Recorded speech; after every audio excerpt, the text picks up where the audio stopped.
talkSPORT Sports Update, powered by the Nissan Van range. Commercial vehicles that go the distance for your business. Search Nissan Vans or head to your local Nissan Van centre. I'm Ben Fletcher. Good afternoon. Darren Fletcher, no relation, is said to have turned down a role in Michael Carrick's backroom staff at Old Trafford. Steve Holland, Jonathan Woodgate and Johnny Evans have all agreed to roles behind the scenes. Former United keeper Ben Foster says Carrick is the right man at the right time. I think he's perfect for what they need right now. Whether it's long term, I think that remains to be seen. The next sort of 4 months of the season will tell us all we need to know. But for now, he's just nice and calm. Carrick's first game in charge, the Manchester Derby, is live on talkSPORT on Sunday lunchtime. talkSPORT understands Eric Dyer has been offered to West Ham on loan from Monaco. Meanwhile, there are concerns Lucas Paquetá could go on strike as he attempts to force a permanent move back to Flamengo in Brazil. Elsewhere, Conor Gallagher's having a medical at Tottenham today ahead of a potential £36.5 million move. There's up-to-the-minute transfer news at talksport.com. Next, where next for Xabi Alonso after his Real Madrid sack?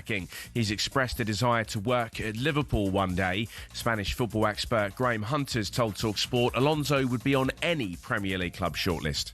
His articulacy, his intelligence, his multilingual status, his track record, and his very good strategic management about training, which, in my opinion, he hasn't been able to use to its full extent at Real Madrid. Team GB is targeting between 4 and 8 medals at this year's Winter Olympics. Paralympics GB are aiming between 2 and 5 in Italy in March.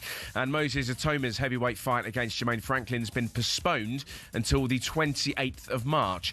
Atoma suffered an injury in training camp. There's loads more content on the talkSPORT Boxing YouTube channel. talkSPORT News. Some petrol stations are expected to phase out selling diesel in as little as 4 years' time, and MPs say the leader of a water company that's seen 2 outages in as many months is not up to the job. There's more from the news team at past. talkSPORT weather with QuickFit. Get a free vehicle safety check at all of our 600 centres nationwide to keep you safe on the road. QuickFit. Drive away happy every time. Heavy rain clearing in the north to leave sunny spells, wet elsewhere.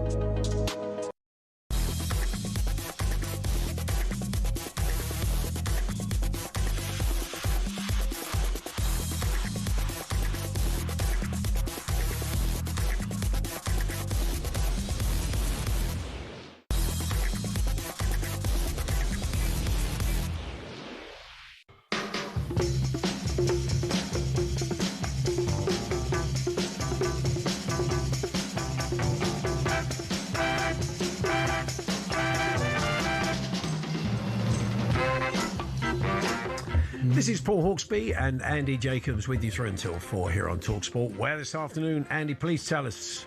what's coming up. Coming up over the next 3 hours, a Borough regular tells us what Manchester United fans can expect from a Michael Carrick team. Former Real Madrid president Ramon Calderon gives us his verdict on Xabi Alonso's sacking. And we'll look ahead to tonight's Carabao Cup semi-final between City and Newcastle.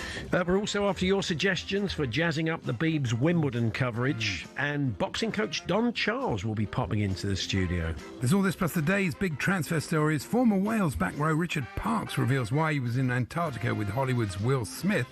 And that's so mad, isn't it? And Aussie Rugby League legend Darren Lockyer outlines his plans for finally establishing the sport in London. Good luck with that. It would be great if he could. We'd be certainly rooting for him here. But anyway, it'd be interesting to hear what Darren's got to say. He's taken over the London Broncos and has big plans.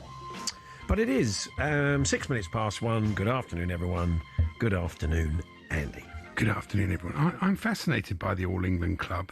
I think they're really up themselves. If people may not have seen the story, there is a story today suggesting that they have retained the rights to show the Wimbledon tennis, of course, but they're on sort of trial. They've got to improve. They've got to jazz up. Well, after about 100 years. Yeah, exactly. It's tremendous, isn't it? Why so grateful? Apparently, they've been told by the All England Club to be, but they've got to sort of make it a bit more relevant. So why not just vote players out? Why not press the red button on you? Don't bother with the games. No. If I was BBC, I'd call their bluff. Give it to TNT. They can do what they did to the Ashes coverage. Fair enough. Shrink your audience by about 90%. Nice. It's really interesting. Out-of-touch old people always think that the answer to anything is young presenters. Yeah. So, get Maya Jama. You sound like angry. To me, Andy, you're feathering your own nest there. Angry says the old man. Well, that's true, though. You know. Honestly, the highlight show presented by the Ibiza boss I've got, honestly. Oh, well, who's he? Yeah, that bloke with the funny haircut. Oh, yeah, sorry, that fella, yeah. Well, he could be... He's very young and trendy. That's get rid of Tim Henman and bring the Ibiza boss in, the fella with the fringe, honestly, how angry would people be if you did that, selling your soul, like they are with the ECB, and people are really annoyed with the FA for giving all but 2 games to terrestrial coverage. If that's what you want to do to your sport, carry on. That's brilliant. Yeah. Honestly. Well, there we are. That you said you were going to give him a serve. I don't even like Wimbledon, but I think it's ridiculous. The way I was going to say, you don't even like tennis. I don't. I can't stand any of it. I wouldn't watch it whatever channel it's on. And as far as I can I'd be delighted if it left the BBC. What you just did is very similar to that Mike Parry clip where he spends 5 minutes telling Danny Kelly how to drive to Goodison. And then when Danny said, "When did you last do it?" he said, "I never do. I get the train." It's not a lot different, is it, really? Not a lot different. No. Did you watch the football last night? I did. I did agree with it. Was a game until, 4-1 was flattering to him, wasn't it, really? Oh, yeah. They were in it and they had chances, didn't they? Penalty, wasn't it? 2-2? Yeah, I thought so, 2-2. Yeah. He looks a good player, doesn't he? Your lad who won the pen. Yeah, Cleary. Yeah, looked very good. I thought he played really well. Yeah. But I noticed that the, what's it called, Barnsley manager. Yeah. Conor Hourihane. Yeah. Hourihane or Hourihane. Do you remember there was a time when the commentators couldn't agree on his name? There was a different pronunciation. During his playing days, yeah. Yeah, but anyway, they settled on Hourihane last week. Yeah. I'm going with Hourihane. Hourihane. Yeah. No, not Hourihane. Hourihane. No, not Hourihane either. Yeah. It's ridiculous. So they say, this is what they said. They said the coverage is outdated. So if you've got any ideas, Andy's set you off, I'd say just vote them out. Don't play the games. If you get a bit bored, you want a young rules, they got no attention span. Just play one game. Instead of tie breaks. You wouldn't have Wimbledon fortnight, you'd have Wimbledon Darts is very popular. Have Luke Littler come on and settle the tie breaks. That's it. Yeah, that's not a bad idea. So one of you has Luke Humphreys. You have the 2 Lukes rule. The game's going on for too long. If you're in a tie break and you're getting bored because we're kids, the kids haven't got any attention span, bring the 2 Lukes on. Freddie can intro it. A little bit of glitz. Little Richard, it'd be like Bullseye. It'd be good, wouldn't it? Tremendous. I would make it like Bullseye. Anyway, as daft as you like. Do let us know today. talksport.com/H&J. Text to 81089 or tweet to TSH&J. I did like that discussion about Brian Whittle they had when Gakpo's shoe came off and he was running with it. Yeah. And he might have had to score with his barefoot. And they brought up the Brian Whittle incident, which was in, I think, 1986 or something like that. It was basically, he was a runner for Great Britain. Right. And his shoe came off. It's an amazing bit of footage. I'd forgotten it completely. Right. And what did David Coleman say? He said, one of the quickest socks in history. Yeah. Very, very Coleman. 1986 European Championships. That's right. He became known as One Shoe Whittle. This is it. Yeah. He did really well because actually he kind of lost the lead, but the fact that he actually got round the whole lap with one shoe was quite an achievement. Yeah. One shoe. He only had one shoe. Do you think they used to sing that to him at athletics meetings? No. I've got a bit of triv for you. It's a sad story, really. Colin MacDonald was the England goalkeeper at the 1958 World Cup for England. He had a great career, mainly at Burnley. Yeah, that's right, great keeper. He sadly died at the start of the year. Okay. He was 95. Wow. Which means the Telegraph wrote a lovely obit today telling his story. But they then tell us who the oldest living ex-England footballer is now after Colin's sad passing. Who is it? Quite interesting. It's difficult, isn't it? I mean, I don't think you'd guess in a million years. No, probably not. I'll give a little bit of dead air to the listener. Go on, fill this then. Who is the oldest living ex-England footballer? Here we go. Not Alan Mullery. Wouldn't be Alan Mullery, would he? No, Al's not that old. Not as old as that. No. It's Ken Brown. Oh, former West Ham. Yeah. Wow. He's 91, Ken. Well done, Ken. So there we are. A little bit of triv. If you're certainly for the West Ham fans, Ken is now the oldest living ex-England. I don't know where it takes us. I just thought I'd pass that on. It's good. Sad, it's good. It's interesting. Sad to read about Colin today. I didn't tell you. You always say to me things happen to me. Yeah. The other day I was coming back on Friday night after the show. I came back and I wanted to go to the cash point. Yeah. And as I went there was a bloke in front of me. And he started like enveloping both there's two machines. And he started playing them like Rick Wakeman. Oh, really? Yeah, he started like doing. So did he have get money out of them or something? Did he have a multi-card system? So he had two cards. I have no idea what he was doing. I was thinking, what am I doing? Did he have I waited for about 45 seconds. I thought, this is mad. He's not going to stop. Did he have long hair and a cape on? I mean, when I say cape on, I mean wearing a cape. I don't mean he had a small chicken with him. No. I've no idea why I mentioned it, but it was just that's good. So a very strange thing. So there were two machines next to each other, and he was just basically pushing all the buttons like this. Well, he was just trying to save you some time, wasn't he, if you were queuing behind him? Well, not really, because I don't think he got anything out of them.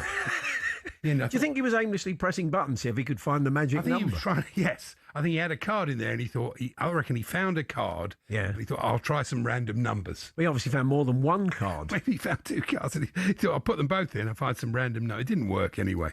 Okay. In the end, I thought, I'm not going to trouble this guy. Okay. It might turn ugly. Yeah. Don't get involved, Andy. This has been your problem throughout your life. Just don't get involved. We kick off chatting to Daniel Gray, the fine journalist, author, and Borough regular. And slightly different tape. We're going to talk about Michael Carrick. We await the white smoke. I mean, we all know it's done effectively. I like your theory on Steve Holland has joined the coaching staff. And Andy's theory is he's a kind of gateway to whom?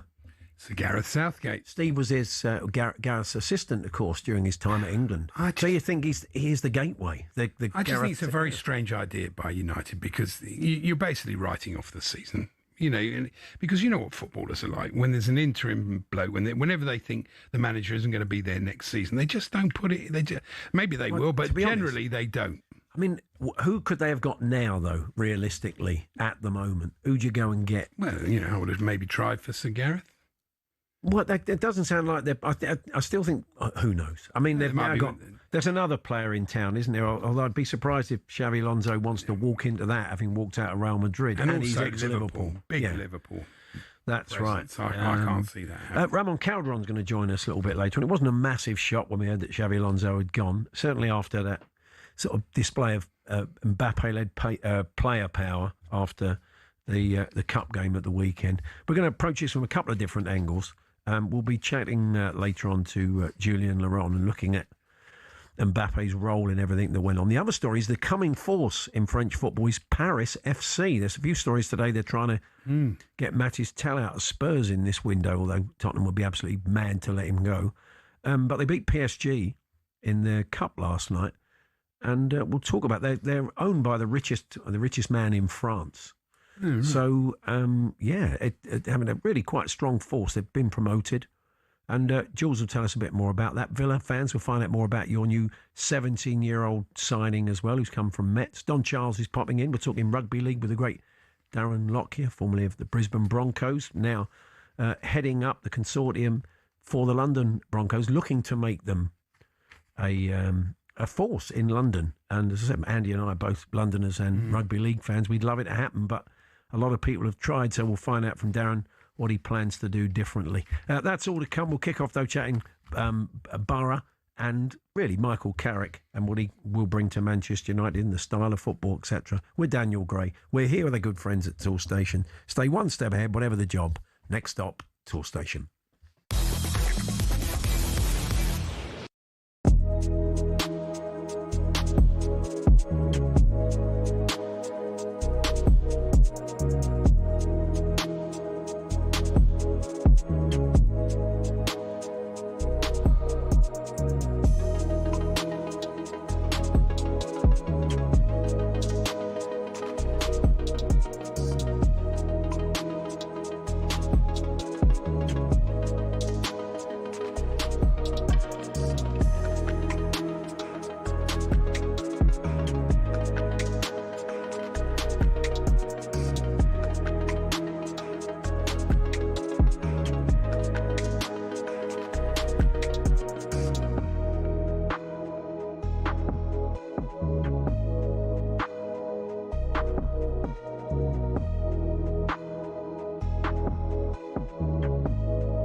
So, we await official confirmation that Michael Carrick and his backroom team are in at Old Trafford.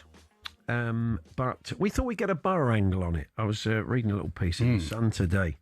And there was a comment from one Borough supporter who called his football, and this is the quote, lots of possession, but players who didn't know what to do with the ball. Very tedious build-up play. Some of the worst defending I've seen in a while. Dreadful subs, and he wouldn't make one before 70 minutes. So hardly a ringing endorsement. No, not really. That's just one Borough fan. One prepared to put their head above the parapet and tell us what they think is the author and journalist, friend of the show, and Borough regular, Daniel Gray. Hi, Daniel. Oh, how are you doing? Not so bad. So, I mean, do you think that Borough fan, the nameless Borough fan there quoted in the paper, is wide of the mark, or would you agree with any of that? Well, he can't have been going for long if it's some of the worst defending he's ever seen, I have to say. But, that says worse things about me in my age. People felt like that towards the end, definitely. I didn't. I thought we were... classic tale with modern clubs, very hit by injuries in his last year and things like that. So there were a lot of mitigating circumstances towards the end. But what I do remember more is the beginning and the first year, the sublime football, some of the best football I've ever seen in those long years of watching the Borough. Just really, really snappy, beautiful football, befitting of actually the old Manchester United, to be honest. So I prefer to hang on to that. The second season, there were great signs of that. There was a run where we won 4-1, 5-1 and 6-2, and you thought, this is it, we're going up. We didn't. It slipped away, and that was the story of the third season, really. It just felt often quite flat, but again, things went against him. You know, in both years, we sold our top scorer, Akpom, and then Latte Lath, and that never helps. And the great Riley McGree was often injured. So mitigating circumstances. But I, as you do with distance, I tend to hang on to those glory nights in the cup run as well. When I spoke to you a few times, of course. Yeah, I saw them get absolutely hammered at Chelsea in a cup game. But you know, but hard to judge it in that. What was the score, Andy? I can't even remember. 5 or something? Something like that. I stopped counting at 5, Andy, but we won the first leg. Yeah, Morgan Rogers scored a fantastic goal. I remember He did his last goal for us. Yeah. And whatever happened to him? Yeah. Who knows? The funny thing is that's the idiocy of football fans. When we got whatever we got for him, something over 10 million, we're like, God, how have we got 10 million for him? Look at him now. Like, so that don't ask us our opinions. Yeah. So in terms of the way Manchester United like to play, there's been a lot of talk today about the way he'll play 4 at the back, he'll play wingers, it'll all be in the great Manchester United tradition. Was that kind of true of what you saw at Borough?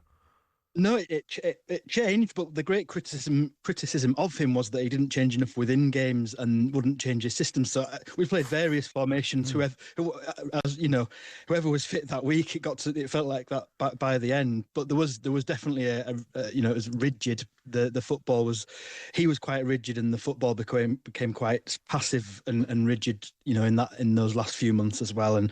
But I mean, it was still up in the air as to whether he was going to leave. It took us a long time to get rid of him. It was June, I think. So that's a very unusual thing, which probably says a lot about how well liked, loved, even respected he was within the club and is within football, isn't he? He's impossible not to like on a human level, I would say. That will ring a few alarm bells with United fans. A manager who's quite wedded to his own system and doesn't like to change it. But I mean, look, he's got a lot of credit in the bank because he is ex-Manchester United. Are you slightly worried? It's January, so it's you're on Hayden Hackney watch. Are you slightly worried that they could come in for him, Manchester United? It's always going to be a worry with someone that magnificent, but you know, surely Hayden Hackney's dream is to take his hometown team up and enjoy the great lemon top ice creams of Redcar for the rest of the season. Who knows with Man United? United, to me, there's a sort of a miasma almost, a sort of cursed ambience about them these days, isn't there? So, who really could? A trio of Alex Ferguson, Busby, and Ernest Magnol probably couldn't get them back to where they were. The third most successful manager of all time, 1910. Come on. Ernie Magnol, that's fantastic. Yeah.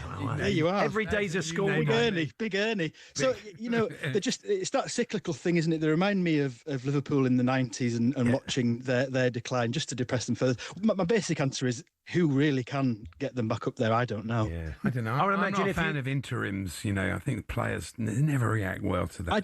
Do you know what I don't like? I don't like the loss of the word caretaker. Where's the caretaker manager phrase gone? Well, you do still picture a man leaning on a broom saying, anyway, I better get back to work. Yeah, that is very true. So, will you be you'll be watching on, kind of as you've kind of bought into Michael Carrick? Will you want him to do well? Of course, absolutely. And it's interesting that he's taken Woodgate with him, who I'm sure Leeds fans won't be too pleased on that front. But what strikes me as going for Carrick this time is having Steve Holland with him, because one of the criticisms with Borough was that he didn't replace experienced coaches, particularly Aaron Danks when he went to Bayern Munich, and having Holland there, that stood out to me really as something a bit different. You're enjoying finally a bit of a chance. Absolutely, Daniel. You're enjoying Kim Hellberg and what he's doing for you. Second in the league. You're flying at the moment, aren't you? Yeah, and that's so funny thinking about Carrick today. You move on so quickly. It's new girlfriends. You hardly remember the old one's name. That's what it's like. So, and one of the things Hellberg's been praised for is his communication, long speeches on tactics and explanations of decisions that are just fantastic to hear. And we never got that with Carrick. Again, that was perhaps just his style. It's also the Manchester United style to close ranks, isn't it? So that's the way he learnt not to speak to the media. Yeah. So yes, Hellberg at times the football has got back to those early Carrick levels. So that has reminded me of Carrick. To be honest. He's got a lot of humility. I remember when we met him, and he said, "I was just about to tell this is Andy all over, Daniel. Let me tell you what happened. Michael was in the building, and we were introduced by a friend of ours to him, and he came up and he says, "Hello, Michael Carrick, nice to meet you." And hello, Mike, and he introduced himself as Michael Carrick, and I thought afterwards, Andy said to me, "He didn't have to tell me he's Michael Carrick." Yeah, I know he's Michael Carrick. I said, "Well, that's not the point. It shows humility. It's like, okay, I'm famous, you know I am, but I still tell you my name because that's the cut." Claudia Winkleman does that on the piano. She says to them, "Hi, I'm Claudia Winkleman." You think, yeah. Oh, come on, you know it's Claudia. Yeah, but that's not the point, is it? The point is that they're not so up themselves that they feel it's like a lovely thing. Yeah.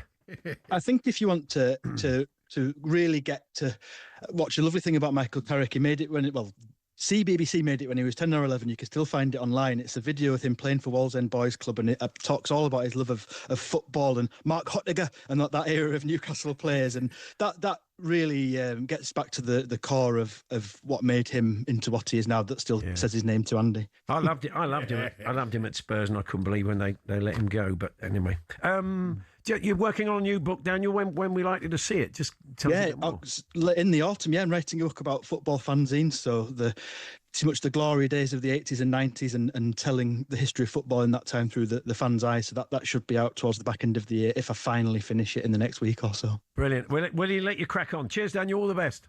Cheers. Daniel Gray there. Go and check out his excellent books on football and beyond. His last two books. One's on Sunday, the place of Sunday, the day of rest in British life, and the other one, Food of the Cods, which is another great read, looking at how fish and chips made Britain. So he's been straying into other areas, but Extra Time, Silence in the Stand, Saturday 3 p.m. All brilliant books. DanielGrayWriter.com if you want to check them out. And of course, we'll be at St James's Park tonight. Adrian will be there with Jim Proudfoot. Dean Ashton will catch up with Dino a little bit later on and look ahead to that commentary game in the Carabao Cup semi-final, first leg. That's all to come.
We're told Darren Fletcher has turned down a role in Michael Carrick's backroom staff at Man United.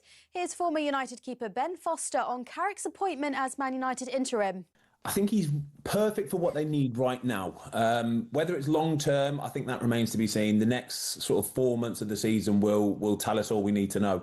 But for now, he's just nice and calm. Carrick's assistants will be Steve Holland, Jonathan Woodgate and Johnny Evans. But Simon Jordan has questioned the wisdom of appointing Steve Holland, who is Gareth Southgate's former England assistant. We did fall short, and we were a mentality that people criticised about not having big game mentality when it came across. We didn't beat anybody. So Holland formed part of that. So how great is that? Man United are home to Man City live on talkSPORT this Saturday lunchtime.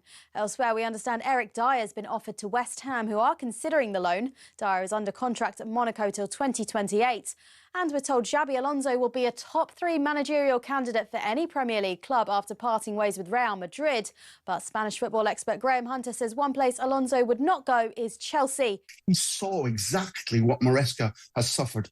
Interfering owners, 62 directors of football, there's a problem coming. Alonso would not choose Chelsea. Stand on me. If I'm wrong, get me back on the show and humiliate me when Alonso's the new Chelsea manager. He won't choose that. There's more on that at talksport.com.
Yes, Wimbledon apparently have said they're not happy with the BBC's coverage. They want it updated, a bit more relevant. There we are. To make the tennis more entertaining, says one of the listeners, it's Rob actually, says if you hit a ball boy or girl during a point, you automatically win the game. The ball doesn't have to be in. It could be even one on your side of the court. Just turn around and wallop the ball at them. Not sure that's going to play. I mean, it's got a kind of hint of TV game show, bit of gladiators. Make it a bit more like Squid Games. Yeah, blimey, that's a bit excessive. Maybe that's what they want, though. Maybe get the next 2 Manchester United managers to play the final. Winner doesn't get the job, says Finney the Berry fan. All right, Finney. About the All England club is, who do they think the audience for this is? Yeah. The audience is that middle class audience that loves Wimbledon. Yeah. I always say people who like Wimbledon don't like sport. That's pretty, there's loads of people like that just, I never watch tennis, but I love Wimbledon. That's their audience. That's the big bulk of the audience that they'd lose completely. If it's not like they're struggling to sell tickets every year, is it? No, that's not a problem. It does seem strange. Anyway, keep your suggestions as madcap as you like coming. It's because basically what they'd like to do is sell it to the highest bidder. Probably. So if they can create a situation where it looks like perhaps the BBC aren't doing as good a job as they like, then they'll have an excuse to sell it to the highest bidder. Are they allowed to? It's one of the crown jewels. Well, that's the thing. But, Anyway, talking of telly, tomorrow on Disney Plus, a new series, Pole to Pole with Will Smith. Although he is not doing pole to pole. This is Hollywood's Will Smith, the well-known actor, of course. It's an incredible show. It's taken 5 years to make it across all 7 continents. He was accompanied on one leg of it to Antarctica by the former Wales back row Richard Parkes. Before we chat to Richard, let's give you a flavour of the show via the trailer. If you're watching on YouTube and connected TV, prepare to be impressed. For 100 days, I'm going to cross the 7 continents. Because the answers to everything important are out there at the edges of our world. We're going to stop the ship and scuba dive under the ice. Are you worried? Looks like I can be me. Somebody who's actually flawed and scared. Traveling pole to pole has not only changed the way I see our planet, it's changed the way I see myself. Well, there we are. Good afternoon, Richard. Hey guys, how are you? Yeah, not so bad. Yeah, what a great gig. It sounds like a lot of fun. You must have been chuffed to have got the call. Oh my gosh, I am living the dream over here, guys. It has been the job of a lifetime. Certainly, this chapter of my life. What an opportunity! How did it come about? Well, so I mean, when injury ended my career, I mean, I've been really vocal about talking about the period of depression that I found myself in, and learning how to climb nature saved me, and it was my way out of that dark hole. And it's nuts to think that actually I've been in this chapter of my life longer than I have on the rugby field. So for the last 2 decades, I've been operating and performing out in Antarctica. And back in 2020, I had the call to ask if I was interested in joining the production team of this project. And I mean, it was around a 6-month kind of interview process, but eventually I got the gig. And yeah, I mean, you know, it's awesome. Like it's been a real privilege to be part of. I think last time we spoke to you, Richard, was probably when you made, was it Conquering the World? Wasn't it your series, your TV What a series? hell of a memory. Yes, Yeah. it was. I mean, we're talking back in 2011. Wow. Oh yeah.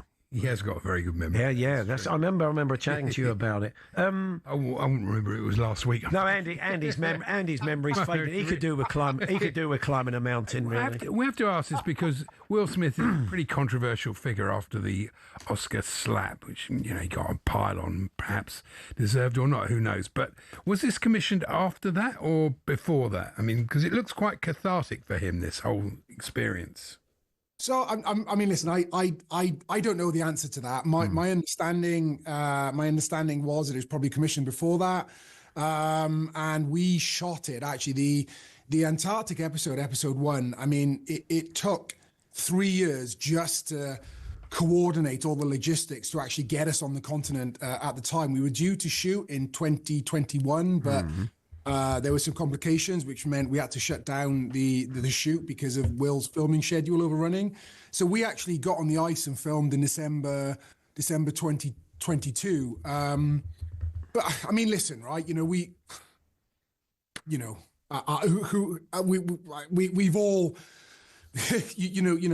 all, we've all had less than our best self moments. But you know what an inspirational man. I mean, the experience that we had, and I think the courage that he shows to be authentic and to be vulnerable throughout this series, I personally find really, really inspiring. I mean, obviously, Will knew a certain amount of what he was getting into, but one of the format points was for each episode, for each continent, Will was kind of learning what the journey was going to be, learning, the challenges in real time. And I personally think that that's a really inspirational way to bring people in. People see an authentic person that is nervous and has doubt and then overcomes it. Certainly in episode 1, there's one scene where we have to climb an ice wall in order to rendezvous with the plane,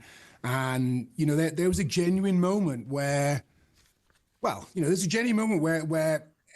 stuff got real, and we were like, but what an incredible athlete and what an incredible human, because he overcame that. And when we kind of cutch at the top, or Welsh word, when we cuddle at the top or hug, like, and he has this kind of primal scream, like like that goal scoring moment. It's real, and it's great thing to be a part of. Were you worried he was going to be a bit Hollywood, Richard? Because obviously it is, as much as they can have a big production team and it looks all very safe, it isn't. It's pretty extreme stuff. So were you a bit worried he'd disappear back in the trailer and say, I want this and I want that? Well, do you know what? I genuinely never thought about that. I'd be lying to say if I wasn't absolutely terrified when the reality kind of hit that, my job was both small and kind of crucial, and that was just to help him identify and develop the skills to move through Antarctica safely, and to ultimately keep him alive along with the with the safety around us. And I have to say, I mean, listen, I was absolutely bricking it, but Will's a hero of mine. I mean, he's an absolute legend. So yeah, one job, Rich. don't drop the ball. And I've dropped the ball a few times in my career. So, but listen, within moments of meeting him, and actually the first time I met him, it was 3 years in development and pre-production. But the first time I met him was when the aircraft landed on the continent, and Will steps off the aircraft and onto the snow, and you can tell that it's like, wow. I mean, and it doesn't matter who you are when you land on that continent and it's minus 25 and 30 and the wind hits you and the isolation hits you. Like it's one of those oh wow moments. And but within moments of meeting him, honestly, I felt at ease. The whole crew felt at ease, and I think what we see in this is the real guy, and he's a really good guy. Yeah. Did you have any moments, Richard, where you had to sort of take him in hand, tell him you can't be doing this or can't be doing that, maybe for his own safety? I don't know. Well, the one thing about Will, and I have to say, it was the one gift that having the opportunity to work with somebody like Will gave me. Well, he gave me lots of gifts. I mean, you can't help but just absorb all his knowledge and information just from working around him. But the one thing that he gave me was the ability to see joy and have a crack, for want of a better phrase, when we're in the struggle. And I kind of, I've come from a performance background. The thing I miss about my rugby career is the banter, the changing room, my mates. But, like I said, for almost 2 decades now, I've been in a different environment, and a lot of what I've done has been solo. A lot of the expeditions and world records have been solo. And I think it's fair to say that I kind of forgot that. And the thing about Will is he's a really funny guy. And there are moments when it is really serious, there is genuine risk to life. And he's having a crack. And I have to, I found that really inspiring, because it actually brought me back to, I guess, the core part of who I am, and changed my, relationship with the continent. And it's something that I genuinely have taken into my life post-production. So there were moments where, particularly the map scene, that there's a scene right at the head of the top of the episode, and he's such a funny guy. I mean, how you can make a gag about maps and all that kind of stuff. It's not easy. It's not on the face of it that fun. I just wanted to ask you, we're going to have to let you go in a minute. I know you've got a lot of chats to have today. So the rugby front, I suppose being Antarctica means you can't watch Wales play rugby, which may be a blessing at the moment, which is... that's harsh. Well, I mean, let's be honest, it is pretty tough. It's a tough watch at the moment. Are you feeling a bit more optimistic going forward as we sort of head to the Six Nations, Richard? Oh, so... Wow. I guess that's harsh but fair. Fair play.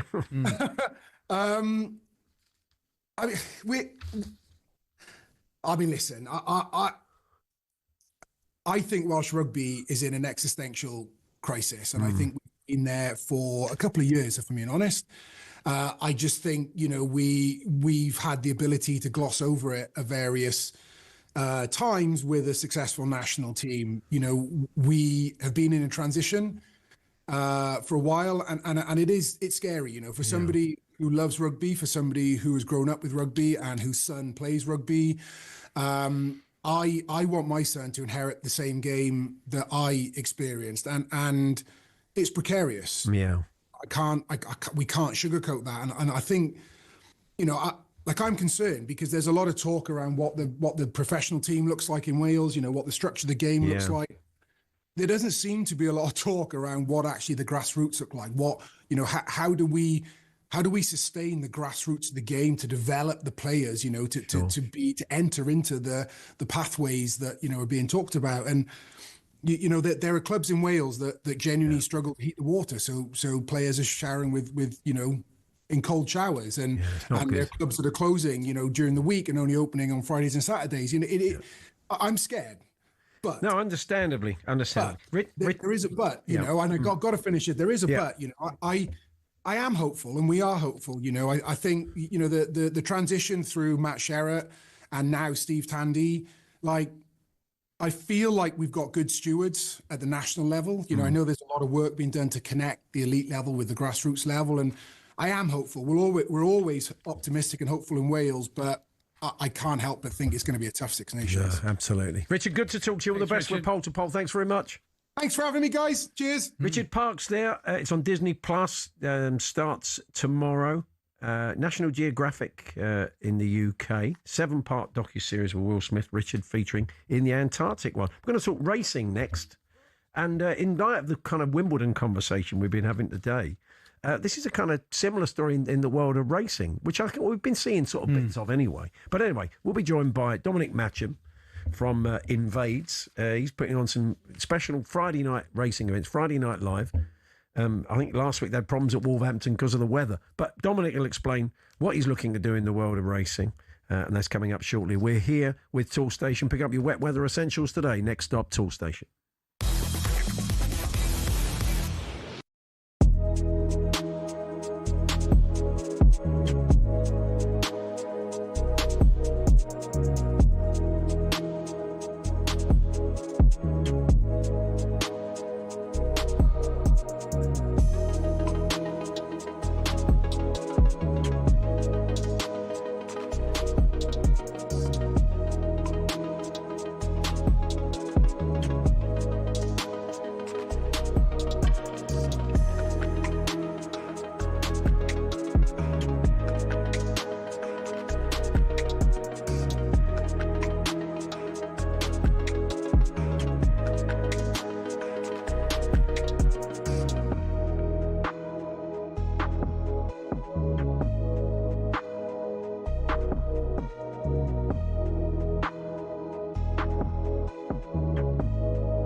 Paul Hawksbee, Andy Jacobs here on talkSPORT. Yeah, we've just been chatting about the BBC and the idea that the All England club want the coverage jazzed up, effectively, for Wimbledon.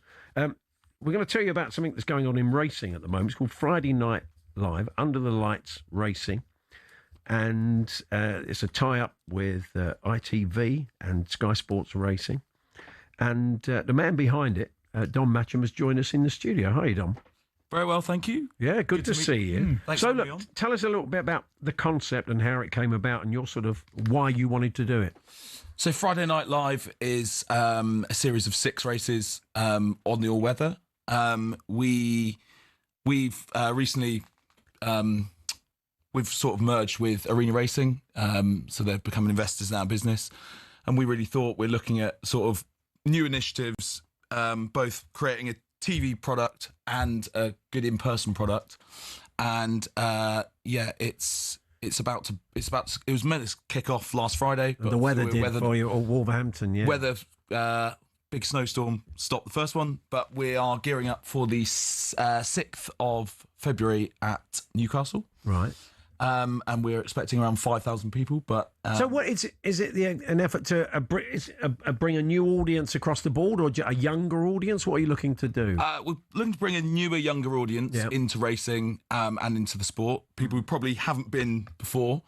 Friday nights, obviously, Under the Lights is an exciting concept. I think a lot of people new racing fans probably won't know that horse racing can happen under lights. So that's a new thing. We're layering in. So Invades all about bringing a new energy into traditional sports. We mainly host day parties and sort of bringing DJs and dance music culture into live sport. We're also adding a dating aspect, and we're adding... How does that work? Speed dating? I've got that. Speed dating at the races. Really? So yeah, we've been running a series on our TikTok called Invades. Yeah. Basically using sport and racing as sort of the focal point for creating matches on the course. Right. So Invades got 4 segments on ITV. 3 of them are going to be dates related, and the 4th is going to be fashion. I think what we love about horse racing as a sport in general, and this concept is all the other things which, you know, if you're not necessarily a purist, you will still want to come to the spectacle. Yeah, and you've done this in other parts of the world quite successfully, haven't you? I think? Yeah, so Invades operates in the UK, Ireland, Australia, New Zealand in horse racing, darts, cricket, rugby, polo. Women's football we've started doing. But yeah, we're really all about getting that first fan into stadiums. We really believe the best way to enjoy live sport is in the stadium. I've read a couple of pieces in reaction to what you're doing, and I said to you, there's 1 or 2 people. I mean, it's a very traditional sort of clientele in many areas, and there's a little bit of pushback. People sort of saying, well, you know, we don't want this sort of trivialisation of the sport of kings and all that. Yeah, I mean, for us, like, I think horse racing, more than any other sports, really is quite... There's a lot of fractions at times. Yeah. I think people need to embrace it. We are selling around 150,000 tickets to UK racecourses in a year, bringing 150,000 new fans into the sport. My pushback would be, for the sport you care so much about, what are you guys doing? We know what we're doing. We're bringing thousands and thousands of new fans, new energy into the sport. And if you look at our core partners, so the Jockey Club, Ascot, York, Goodwood, Musselburgh, Chester, Arena Racing, also globally with Australian Turf Club, Auckland Turf Club, all these different organisations. So the establishment in racing have welcomed it. Yeah, they want to partner with us. Yeah. And ultimately, they're the ones who are running the sport, and they're the ones who see the value in it, because it's bringing young fans into the sport. We're creating content. So if you put 8,000 young people together, the amount of views that you'll get off that group is very large, compared to, say, a 60-year-old fan who's probably not going to make a TikTok or not going to share it on their Snapchat. So, I understand people are going to be critical, but the people who really matter in the sport, who are paid to run the sport, are really welcoming of what we do. So you have to have new audience, so the sport's going to die out, isn't it? 100%. Look at darts. Darts have smashed it. Oh yeah, absolutely. They've tried things like Newmarket. They used to have rock bands. Well, Windsor on Monday night. Monday night at Windsor was always a kind of big event. Feels like a similar sort of thing that we were doing. And as we see, Cheltenham generally is, I mean, we've seen a move towards that aspects at the Cheltenham Festival as well. But that's good. I mean, it's, if you're getting people coming to racing for the first time, as you say, it is a great night out. It's a lot of fun. Yeah. And ultimately, them coming for their first time will lead them, hopefully, to become more interested. And what we do, so Invades is not, we stop all of our activities during the racing. DJs go off, matchmaking goes off, all the fashion stuff goes off, and all the focus is on the horse. And some of your prize money is quite good. Yeah, I mean, the entrance, I think there was 95 entries for the first one. Right. So, like, owners and racing is really, embracing this concept. But yeah, we're super proud to be part of it. And I think Invades on ITV is a huge, if you said to me, 5 years ago when I started the business, Invades is going to be on ITV, I'd be like, no, they won't. So we're hoping that this content does well. The matchmaking series on the Invades TikTok's done probably about 30 million organic views on that channel. Right. So if it can translate well to TV, we hope that ITV look at it and go, let's bring this concept to others, to other major sporting events. So Wolverhampton sadly didn't happen, but February the 6th up in Newcastle is your next one, is that right? Yep. And then you've got Southall, Wolverhampton again, and Newcastle. Newcastle at the end. Fantastic. But yeah, I mean, it's very much, it's a test and learn. It's a new concept. Yeah. We're not going to nail it on the first one, but the main thing is we've got support of ITV. Sponsorship's really good. The sport in general, with the number of entries, is really keen to be part of it. Good. I mean, embrace it, guys. Well, where can people get tickets if they want to come along? If they come on to Invades Fixer, is our ticketing platform. Okay. And also on the websites of those racecourses. Okay, yeah, go and check it out, Wolverhampton, if you're go and check out the dates. Good stuff. Well, lovely to speak to you, and we wish you well with it. Perfect. Thanks very much for coming. Thank you, gents. There's Don Matcham there from Invades, and if you fancy a night at the racing at Wolverhampton, Newcastle, Southall, go and check that out on their website. It's Paul Hawksbee and Andy Jacobs here on talkSPORT. We're going to talk transfers next.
Marcus Rashford, Mark Gay, Eric Dyer, Timo Werner, Lucas Paquetá, just some of the names, and Conor Gallagher. We'll be discussing with our own Alex Crook as we look at the transfer stories of the day after Ben Fletcher with the sports headlines. talkSPORT Sports Update, powered by the Nissan Van range, helping business owners to work better and live better. Search Nissan Vans or head to your local Nissan Van Centre. Good afternoon. We're expecting white smoke from Old Trafford any time now. Michael Carrick's at the training ground ahead of his unveiling as United's new interim manager. I heard that Carrick wants to be a coach, wants to be a number two, doesn't want to be a front man. Yeah. But he clearly did a decent job at Middlesbrough. Clearly he's a sensible head, and it looks different. Simon Jordan's wondering if the club hierarchy caved to external pressure over a possible return for Ole Gunnar Solskjaer. We understand Carrick's backroom staff will include Jonathan Woodgate, Johnny Evans and Steve Holland. Mr Jordan has questioned the wisdom of appointing Gareth Southgate's former England assistant. We did fall short, and we were a mentality that people criticised about not having big game mentality when it came across. We didn't beat anybody. So Holland formed part of that. So how great is that?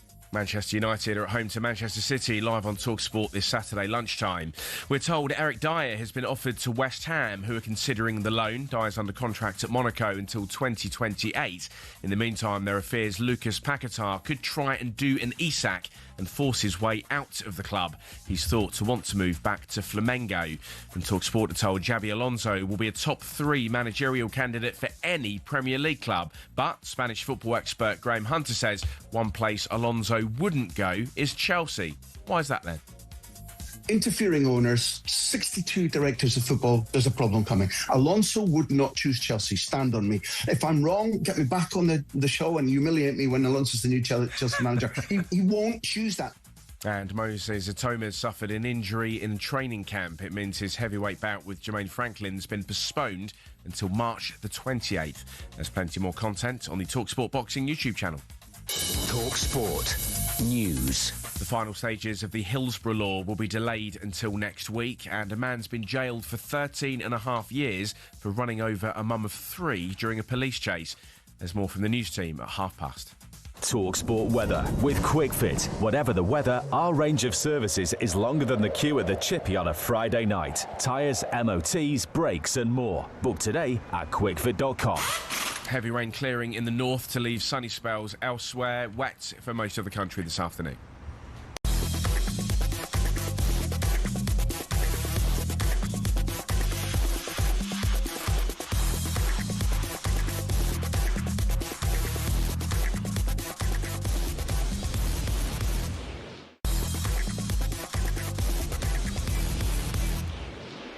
Transfer window update on talkSPORT with Intuit QuickBooks. Tackle your self-assessment with Intuit QuickBooks. Search QuickBooks to find out more.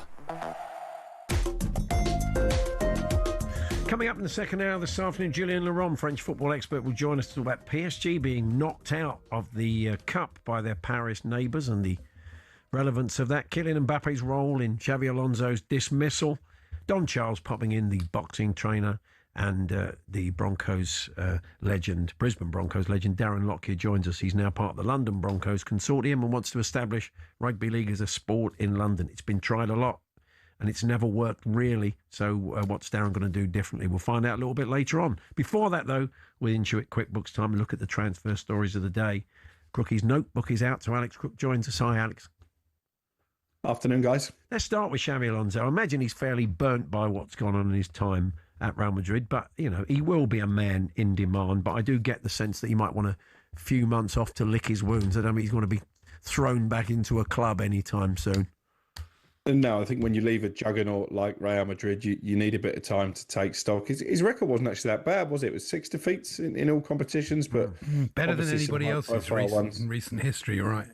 Yeah, it just felt to me like the players never really took to him. Maybe he couldn't quite handle some of the egos there. I think Vinicius Junior was a big example of that, but he'll be on the radar of Premier League clubs, no question. I know Liverpool admired him before they appointed Arne Slot, and I don't think they made a serious play for Alonso because they always knew that when he left Leverkusen, Real Madrid would be his preferred destination. My information is that they want to stick with Slot. Obviously, they're 11 games unbeaten now. I think they're in a good position to cement themselves at least in a Champions League place, and they've still got the Champions League to play for in the second half of the season. So I know a lot of Liverpool fans are putting 2 and 2 together, but at the moment I don't see anything imminent in terms of Alonso and the Premier League. And I've heard people speaking on the network today about how he would handle Chelsea.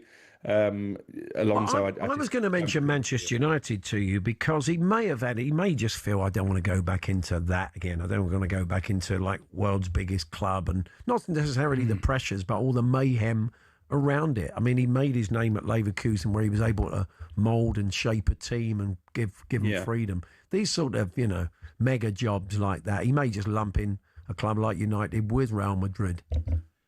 Yeah, potentially. Although I think United are a very different place now to where Real Madrid are. Probably it is a job for somebody who wants to come and mould a team in their own image. But obviously you've got the strong Liverpool connection, which might count against him. But I'd be surprised if Ineos don't at least ask the question of Xabi Alonso and at least have him in their thoughts, because what we do know is they're looking for a big-name manager come the end of the season, and he is certainly one of those. You might be at Spurs next week if you lose to West Ham. Yeah, but I mean, that's the job you want after you've just left Real Madrid. But it doesn't damage you, does it? Because it's such a basket case of a club that when you get sacked by them, nobody thinks anything of it. I said this to you last week about Amorim as well. I just think you can walk away from these big jobs and people say, lads, it's Man United. You can walk away with your reputation not particularly badly damaged because people say, okay, it's unmanageable. Maybe that's unfair, but I think that kind of gives these managers a free pass. It's the same with Enzo Maresca. Arguably his record now, his stock is higher leaving Chelsea than it was when he went in. And actually, it's interesting that you mentioned Ruben Amorim. Strong suggestion in Portugal that Jose Mourinho will leave to become Portugal manager after the World Cup, and then Amorim goes in at Benfica. And then maybe one that I've heard on the grapevine is Roberto Martinez to Celtic, which might be quite interesting come the summer. Blimey. It's going to be a managerial merry-go-round. It certainly will be. It's going to be a mad summer. Let's deal with it here and now, though. Andy's theory, if you heard it earlier on, Crookie, is that Steve Holland going in with Michael Carrick as a coach at United is the Gareth Southgate gateway. He's going to be the advance party for Gareth to come in the summer. Well, it's not beyond the realms of fantasy that he's going in there to take a look at the club and maybe feed back to Gareth. We know that Sir Jim Ratcliffe is a massive fan of Southgate. So was Dave Brailsford, although obviously he's not got much input now day to day at Manchester United. But it would be ironic because Gareth Southgate was one of the names put forward when Dan Ashworth was trying to find a list of alternatives, because he really didn't want United to hire Ruben Amorim, didn't feel like his style of play fitted the club or the Premier League, and ultimately he's been proved right.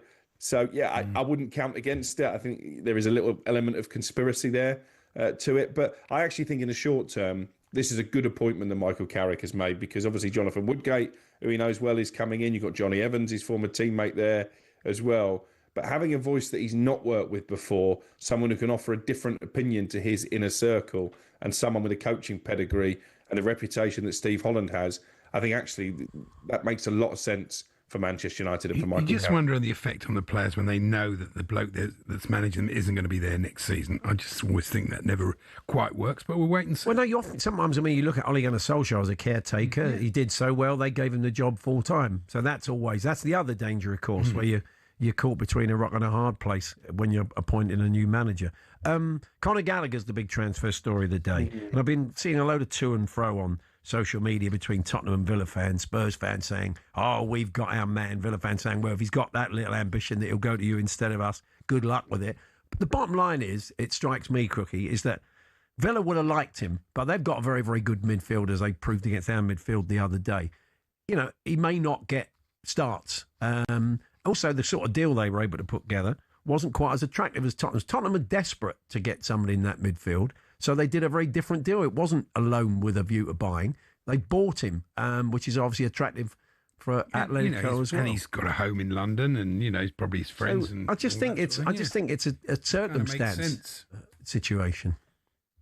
Yeah, and I think actually there are two strands to this. You're right. The whole reason Conor Gallagher is coming back from Spain, he wasn't by any means unhappy at Atletico Madrid, is because he feels that by playing regularly in the Premier League, he's got more chance of catching the eye of Thomas Tuchel and forcing his way onto the plane for the World Cup. I think it'd be difficult when you look at how much competition he's got there. But secondly, this is where PSR rears its ugly head again, because I think Villa would have loved to have done the deal in this window. They're certainly looking to strengthen the squad, to cement themselves in the top four, but they can't. You know, the only way they could do it was a loan, and therefore deferring the payment until the end of the season and the next accountancy period. Atletico favoured a permanent deal. That's why Tottenham have been able to come in and get this done. But again, I think it's a source of frustration for Villa and their fans that because of the financial restraints, they can't really hit the height of their ambitions, because I'm sure they'd like to be a lot more active in this transfer window. There's talk of selling Daniel Marlon, presumably to bring in a Tammy Abraham or a player of that ilk up front. I don't think really Unai Emery wants to get rid of Daniel Marlon. He's come up with some big goals this season. But also, you know, he just knows he's going to play more. He'll play more for Tottenham than he will for Villa. That's the situation. He's going to be in Tottenham's team every week. He wouldn't be in Villa's team. Yeah, with the amount of injuries, 3 months out for Bentancur. He's had his operation he just walks today. into the team. Yeah, and, you know, they're going to need him. Eric Dyer's an interesting one. Scored his first goal. He didn't score a lot of goals, but scored a winner against West Ham, I think on his debut for Spurs at their place. So it's interesting that they might be trying to get him in on loan from Monaco. Yes, he's obviously a player that's worked under Nuno before, albeit only briefly during Nuno's short-lived reign at Tottenham. But I think what he feels West Ham are crying out for is a bit of leadership, maybe a bit more Premier League experience, because obviously they've got a massive survival fight on their hands. It's looking a pretty forlorn hope, actually. They're going to stay in the Premier League unless one of the teams above them has a real dip in form. But Nuno would be keen to bring him back. He's been offered to West Ham. I know they're looking at various younger defenders potentially as well, but certainly it's one we're going to be keeping tabs on the website talksport.com between now and the close of the window. There's these stories about Rashford that Jason Wilcox doesn't want him back. He probably doesn't want to go back. I wouldn't have thought he wants to go back. You're part of Inside Devils here at talkSPORT. You're a Manchester United fan. Having seen what he's done at Barcelona, would you like him back? The Marcus Rashford situation, the word I always use to describe it is sad, because he's a Manchester United fan. He's come through the academy. He should have been the poster boy for that academy for many years to come. And for reasons off pitch as much as on it, it didn't work out that way. I think Ruben Amorim was exasperated with him by the time he banished him from the first team for that Manchester derby. Ironically, when him and Garnacho, both no longer at the club, were dropped for that game away at the Etihad, and I think he had the full support of the board of directors. So a lot of United fans, I think, are clamouring for Rashford to come back now that Amorim is gone, but I think the issues go deeper than that, and he looks like he's having the time of his life in Barcelona. He's got his head down, he's focused on football, maybe a bit more than he was in Manchester, and he's showing the raw ability that he has. I think on his day he's a brilliant player, and he would walk into that Manchester United team alongside Bruno Fernandes. He'd be the best player, but the trouble was, in the last couple of years, he was at United where he wasn't fully focused. He maybe wasn't as committed as he should have been. Performances like he's been producing for Barcelona were few and far between. And it hasn't stopped him getting in the England team, going to Barcelona. No, so certainly not. So your notebook's out now, Crookie. Where can we read it? It is, yeah. Every Tuesday on the talkSPORT website. You can sign up to get it in your email inbox via newsletter as well. And we talk about Marcus Rashford in there and the fact he's unlikely to return to Old Trafford. We talk about Mark Gahey and a potential incoming bid from Manchester City. And there's an update on Lucas Paquetá in there as well, and the prospect that maybe he might go on strike to try and force through a return to Brazil. It seems to be all the rage, as Norwich fans will tell you. Nice one. Cheers, Crookie. All the best. Thanks a lot. Cheers, guys. There's Alex Crook there, our chief football correspondent. Go and check out his notebook and get it delivered into your inbox every Tuesday. Now, there was a Paris derby in the Cup last night, and PSG came out on the wrong side of it, Paris FC. They are a coming force. They're owned by the richest man in France. We'll talk to Julien Laurent, French football expert, about that. Kylian Mbappe's role in Xabi Alonso leaving Madrid.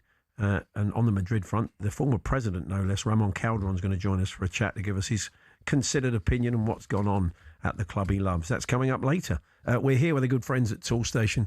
Gear up for those darker nights with electrical and lighting offers. Next stop, Toolstation. Transfer window update on talkSPORT with Intuit QuickBooks. Tackle your self-assessment with Intuit QuickBooks. Search QuickBooks to find out more.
For Hawksbee Jacobs here on talkSPORT. Darren Lockyer from the world of Rugby League, the Brisbane Broncos legend, joining us for a chat. He's part of the consortium that's taken over the London Broncos. Didn't quite make Super League this time around, but they have big plans to establish Rugby League in London. So it's been tried many times, never quite come off.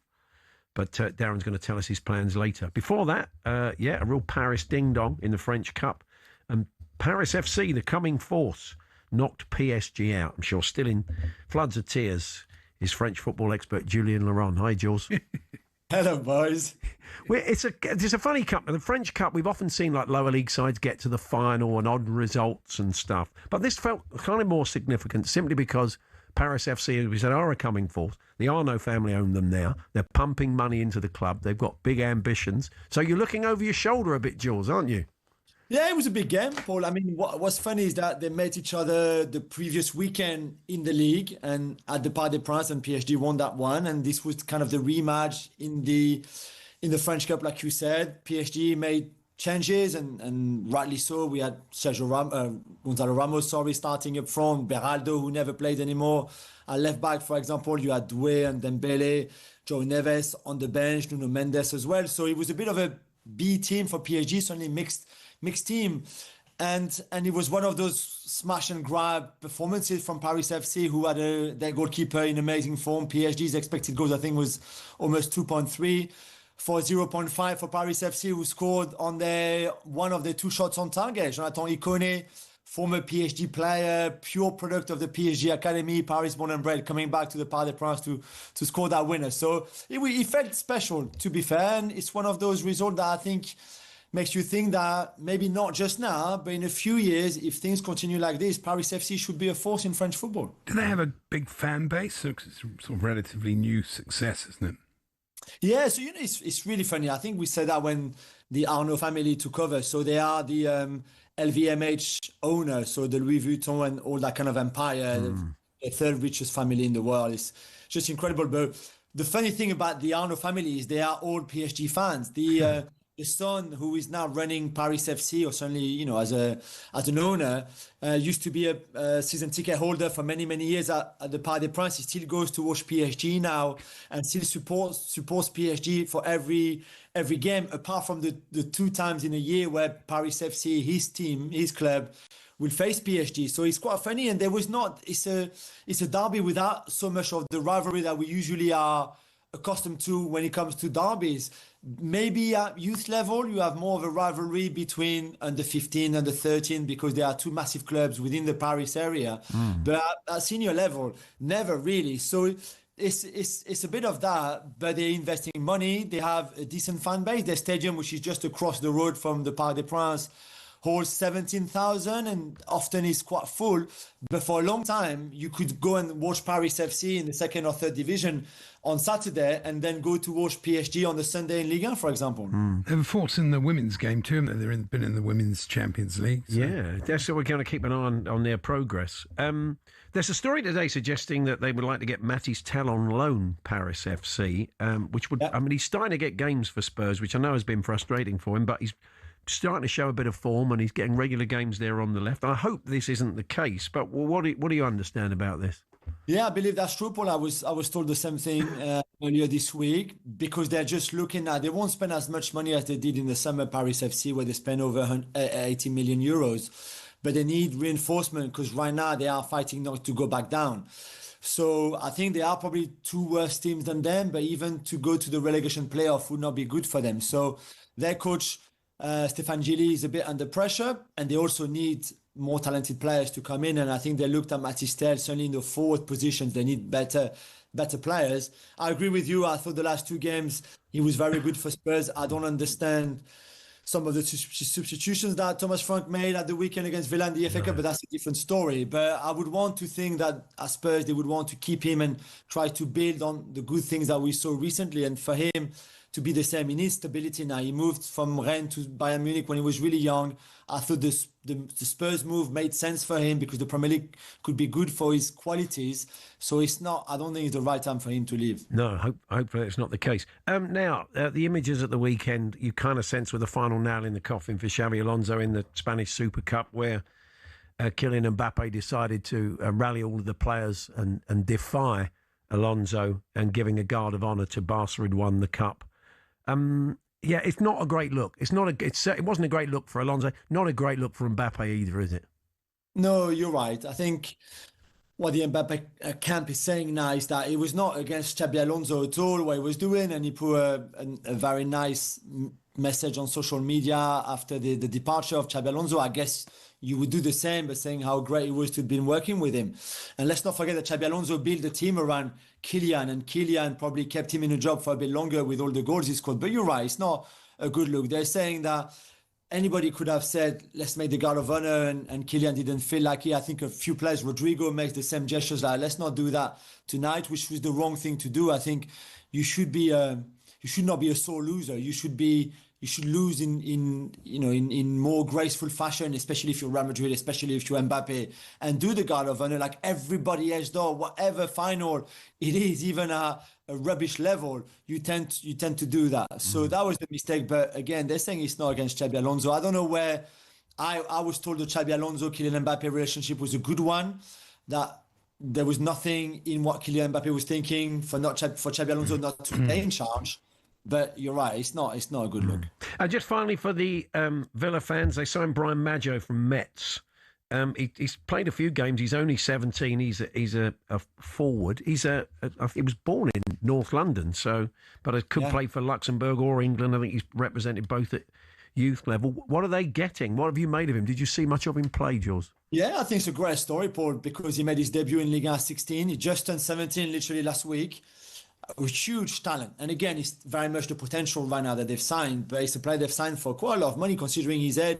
There are only 5 appearances in Ligue 1 so far for between 10 and 12 million pounds. What I find really interesting, apart from the fact that he's clearly very talented and has a great future ahead of him if things work out, is that usually this is a player that big English clubs like Aston Villa would sign in 3 or 4 years' time, 50 or 60 million pounds. But I think right now, with PSR and financial fair play, those clubs have to go in now.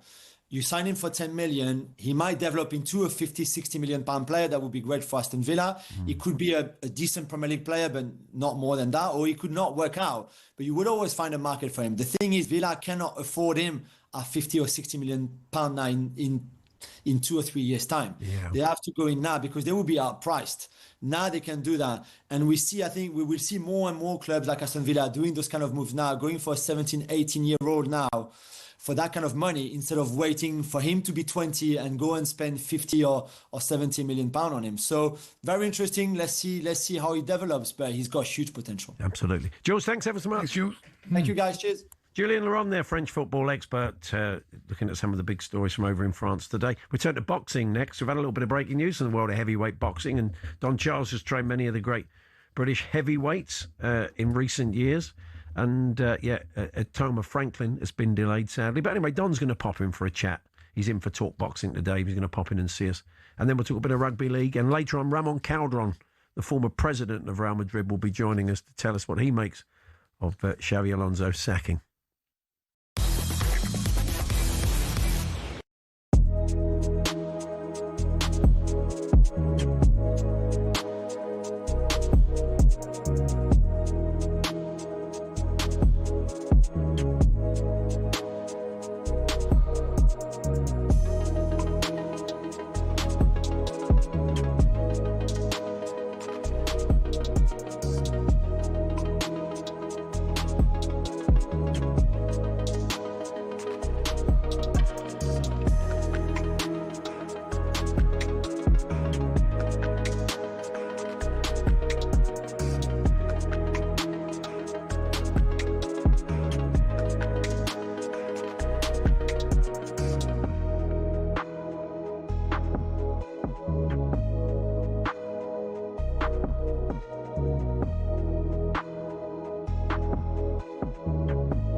told Darren Fletcher has turned down a role in Michael Carrick's backroom staff at Man United. Here's former United keeper Ben Foster on Carrick's appointment as Man United interim. I think he's perfect for what they need right now. Whether it's long term, I think that remains to be seen. The next sort of 4 months of the season will tell us all we need to know. But for now, he's just nice and calm. Carrick's assistants will be Steve Holland, Jonathan Woodgate and Johnny Evans. But Simon Jordan has questioned the wisdom of appointing Steve Holland, who is Gareth Southgate's former England assistant. We did fall short, and we were a mentality that people criticised about not having big game mentality when it came across. We didn't beat anybody. So Holland formed part of that. So how great is that? Man United are home to Man City live on talkSPORT this Saturday lunchtime. Elsewhere, we understand Eric Dyer has been offered to West Ham, who are considering the loan. Dyer is under contract at Monaco till 2028. And we're told Xabi Alonso will be a top 3 managerial candidate for any Premier League club after parting ways with Real Madrid. But Spanish football expert Graham Hunter says one place Alonso would not go is Chelsea. He saw exactly what Maresca has suffered. Interfering owners, 62 directors of football, there's a problem coming. Alonso would not choose Chelsea. Stand on me. If I'm wrong, get me back on the show and humiliate me when Alonso's the new Chelsea manager. He won't choose that. There's more on that at talksport.com.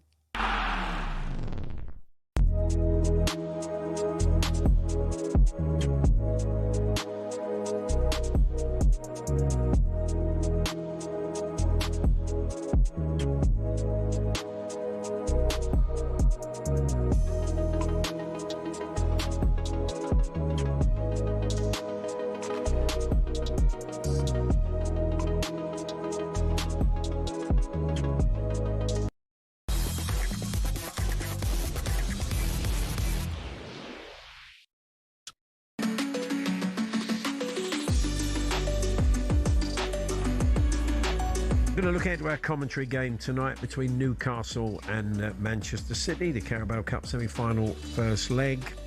And Dean Ashton, who's your co-commentator tonight, is going to be joining us.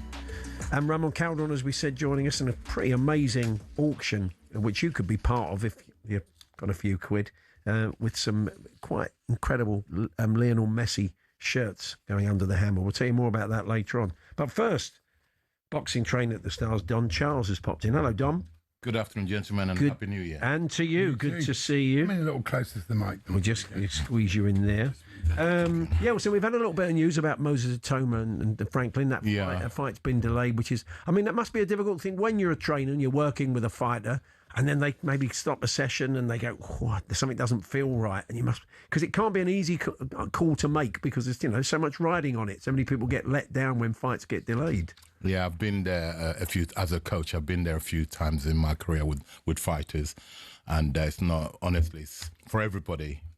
For the promoter, the disappointment, for the production, because there's other fighters who've also trained to appear on that show. Yeah, of course. So literally everything has to get abandoned. They've rescheduled it for the 28th of March. But that's like 10 weeks, Yeah. So you have to literally start all over again. Yeah, because it does derail. I mean, you've seen a bit of Jermaine Franklin, haven't you? He's actually operating out of my gym. He chose to do camp, so I've seen a fair bit of him.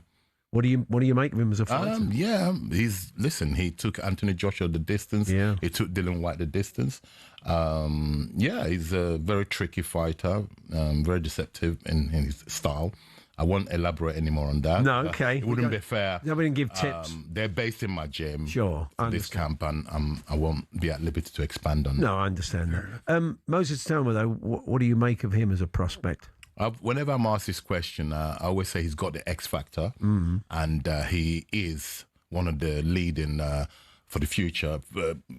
Considering his age, where he is, it's not supposed to be there. No. Okay, but he's one for the future, present and the future, because I think the kid's good enough. If you gave him a world title opportunity right now, I believe he's good enough from what he's shown already. Do you have to put the brakes on fighters like that? Because it would be easy to throw him in there. And we've seen plenty of fighters who maybe go a couple of fights too early for those big fights. I mean, it's a good idea just to bring it sort of steadily, isn't it? Listen, he couldn't be in better hands than Frank Warren's tested and tried over the years. They know how to bring these kids through, and they know what they're doing. They've done really good with him so far. Yeah. They know what they're doing. Yeah, it's going to be interesting to see how he progresses. I mean, the scene is incredibly interesting. Certainly now Tyson Fury says he's back. Are you pleased to see him back? You think it's good for British boxing that he's back? I think it's good for British and world boxing because you need his characters, and he's certainly a character, and he brings a lot. He brings a show, Tyson Fury. And yeah, I'm glad. I mean, look, how many more fights has he got left in his career now? That could be questioned. So, but it's good if he's coming back, and if he's back from what we're hearing, it's good. I embrace that. Obviously, everybody wants to see him fight Anthony Joshua, but the tragic accident probably has put a break on that, hasn't it? I would say so, yeah. Definitely. Very difficult for Anthony. So, I mean, do you look at the other fights out there for him? I suppose Fabio Wardley is yeah. one I mean, British boxing, it's never been this live where we've boasted so many world champions in the last 10 years, let's say. And I mean, there's so many fights out there for Tyson. There's so many fights out there. Yeah, it's going to be interesting to see. He could have a trilogy with Usyk. He could fight with Fabio Wardley, There's so many fights out there for him. I think where are we at with Usyk saying he wanted to fight Deontay Wilder? I mean, there seems to have, it's all gone a bit quiet, isn't it? Yeah, it's all gone a bit quiet. I mean, there's so many other people in the queue who are ahead of Wilder in the pecking order. So, but Usyk is entitled to choose because of what he's managed to, where he's managed to put himself in this position in his career. I think we were chatting to Paul Smith, who's on Talk Boxing with you this week, and there was maybe a thing, I'm sure it Paul who said it, that he's beat everybody else out there of this era, and he wants to complete the set. Usyk wants, because Wilder was one of the guys on that circuit fighting Fury. Maybe that's the reason why he wants that fight. Yeah, I mean, look, he's entitled to it because he's beat every Brit, with the exception of Chisora and Bellew. He's beat 3 other Brits twice. So he's entitled to dictate what he wants to do next. Derek's still got it. Yeah. You worked with Derek Chisora for many years. Gosh, yeah. He's got his 50th fight, hasn't he? He talked about that. 50 and out. 50 and out. He's always said. Do you believe him, or do you think? Why should I doubt him? No. Privately, he's told me that one more. I said, "Are you sure, Derek?" He said, "Yes." And what a fitting way! I would really like him. I fancied the fight for who had it, Manu Shah and Pulev, Gassiev for Pulev instead for the WBA regular. Yeah, that's really the fight. If I was given an option, a choice to have chosen for him to bail out being crowned a world champion, it'd be so fitting. Yeah, and that didn't happen. So I don't know what they're planning for him now, but he's got a fight pending apparently. Right. He's a great character, isn't he? I mean, he's been in with us a few times, and he is, he's never boring. No. What's it like working with him?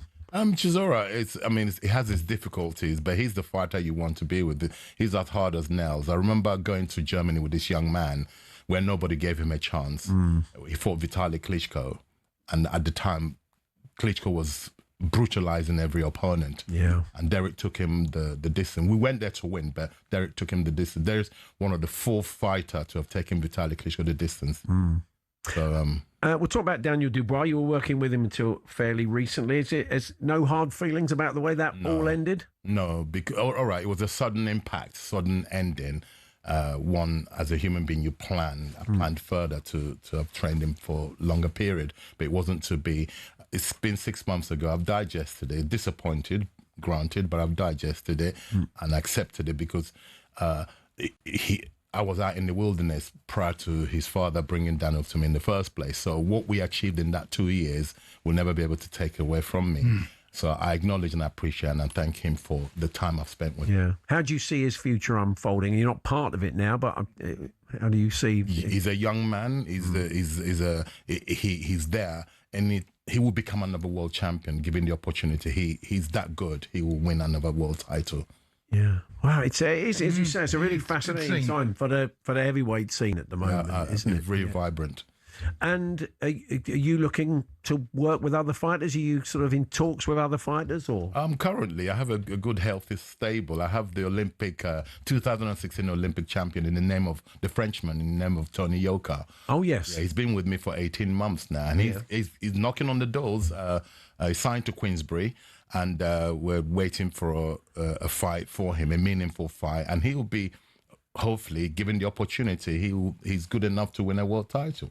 Good stuff. Let's give a mention to Dalton Smith, because it's never easy to go to the States and win a fight the way he did. And what a way, and in emphatic fashion. Yeah, because you probably need to do that when you're fighting. I'm afraid so. Don't go to the scorecards. Absolutely, yeah.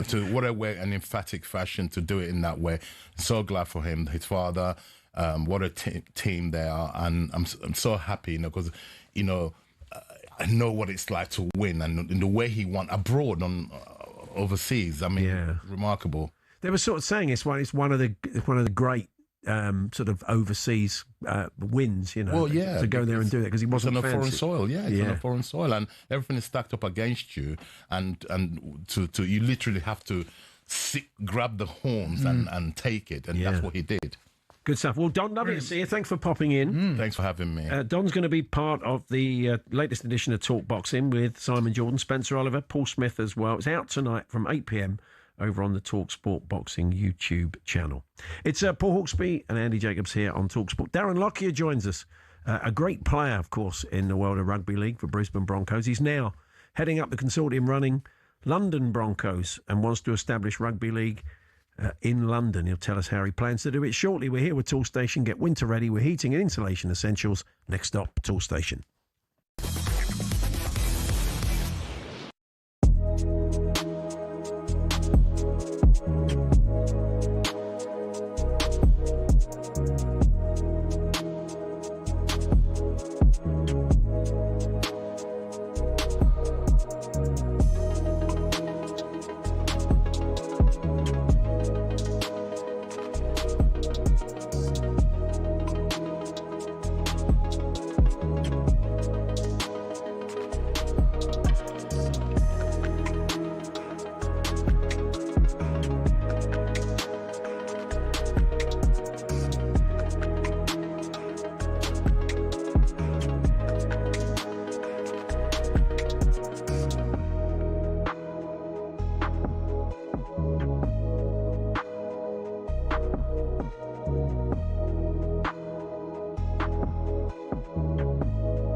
for Super Bowl 60 on talkSPORT. Now, our latest competition has landed. This is your chance to be at the greatest show on earth, the Super Bowl, Sunday the 8th of February. Who knows who's going to be in the Super Bowl? It's been a very interesting wildcard weekend. It's all up for grabs, isn't it, as Brian Moore once said. It's true. As well as a pair of tickets for you and a mate, we're chucking in return flights to San Francisco, 3 nights accommodation and spending money all covered. So listen up, here's how to enter. Andy. Yes, for your chance to win, text WIN to 83338. Text costs £2.50 plus your standard network rate, or call 0343 418 7260. Lines close 22nd of January 2026 at 4 p.m. That's when you'll need to answer your phone if it rings. 18 plus, UK residents only. This is a network promotion. Full T's and C's at talksport.com. So for your chance to win, text WIN to 83338 right now. Yes, good luck. Our chap with Darren Lockyer from London Broncos, slightly delayed. We'll speak to him at 3. So now it's time for this. Paddy's Pick on talkSPORT with Paddy Power. Can you guess who's made the headlines this week? 18 plus, be gamble aware, don't talk. Yes, time once again for Paddy's Pick in association with our official betting partner, Paddy Power. In Paddy's Pick, I'll ask Auntie. Yeah, Auntie near me. I'm anti a lot of stuff, really. Yeah, he's anti an awful lot of stuff. I'll ask Andy to identify mystery sports personality who's made news headlines in the recent past and his Paddy's Pick of the week. Andy's going to get 5 clues to work out who it is. We'll start with £50 in the pot, and for every clue we use without a correct answer, £10 gets taken away. Paddy's Pick, all for charity, raising fund for Dishen UK. So are you ready, Andy? I'm ready. I've not turned the page. I don't know who it is yet. Let's have a look. Oh, OK, yeah, you'll probably be all right. This week's pick is a current Premier League star who scored a major goal over the past weekend. Yeah, it doesn't really narrow it down. That doesn't narrow it down. Premier League. Major goal. It was a key. Could call it a winning goal over the week. Think about this. Ultimately was the winning goal. It was close. You'll get it on the second one, I think. It's just this first one's a bit trickier. Was it in the Newcastle game? Was it that one? I can't say. All right, now go on, next one. You don't have a guess, no? Anthony Gordon? No, it wasn't. Harvey Barnes? No. Okay. He came up through Manchester United's youth academy. Okay. Scored a winning goal. Ex-Manchester United. It was important. It was an important goal in the FA Cup. It ultimately was the winner. He's ex-Manchester United. Danny Welbeck. Yeah, I'm doing my best here. Yeah. It is indeed Danny Welbeck for the goal that, played for a number of teams, including Preston North End, Sunderland, Arsenal, Watford. Been with Brighton since 2020, has scored 41 goals in 159 appearances. As an England international, he scored 16 goals in 42 appearances between 2011 and 2018. And there'll be a lot of people suggesting that he could and maybe should be in the next squad. But it was interesting what Tuchel said. Tuchel said, well, we know all about Danny. We know everything he brings to the table. We're thinking, OK, well then, pick him. We'll see if he does get maybe even in the frame for the next set of friendlies. So there we are for scoring Brighton's winner in their FA Cup third-round match against United last weekend. 35-year-old's 8th goal against United and his 6th visiting the stadium he used to call home. So £40 raised for Dishen UK this week, thanks to our friends at Paddy Power, official H&J betting partner, 18 plus only, begambleaware.org. Paddy's Pick on talkSPORT with Paddy Power. Can you guess who's made the headlines this week? 18 plus, begambleaware.org. Yeah, it was tricky because there's a lot of ex-players. Yeah, there was. There were 32 games in the cup, so you're trying to rack your brain and think what game. You did very well, actually. Not too bad. Yes, some sad news in the last hour. Eddie McCready, who managed Chelsea and played for Chelsea with great credit in the 70s, with great left back. Over 300 games. Yeah. Brilliant player. Sadly passed away aged 85. Yeah. And you were telling me the reason why he left Chelsea as a manager. I've just in between that, I've read a quick interview with him, and he denies this. Right. The popular myth is that Eddie wanted a new company car. Bobby Campbell had one at Fulham, and the club, under the Mears family, refused to get him a car, so he left. But he says, no, that's what everybody thinks, but actually I just fell out with them. Right, because a couple of people have tweeted, let's hope, it's a shame he never got the car he deserved and stuff. He was brilliant, but I remember I was a kid and I remember writing to him with sort of tactical advice. You were a piece of work even then. I was. How old would you have been then? So he would have been playing... when was he managing the team?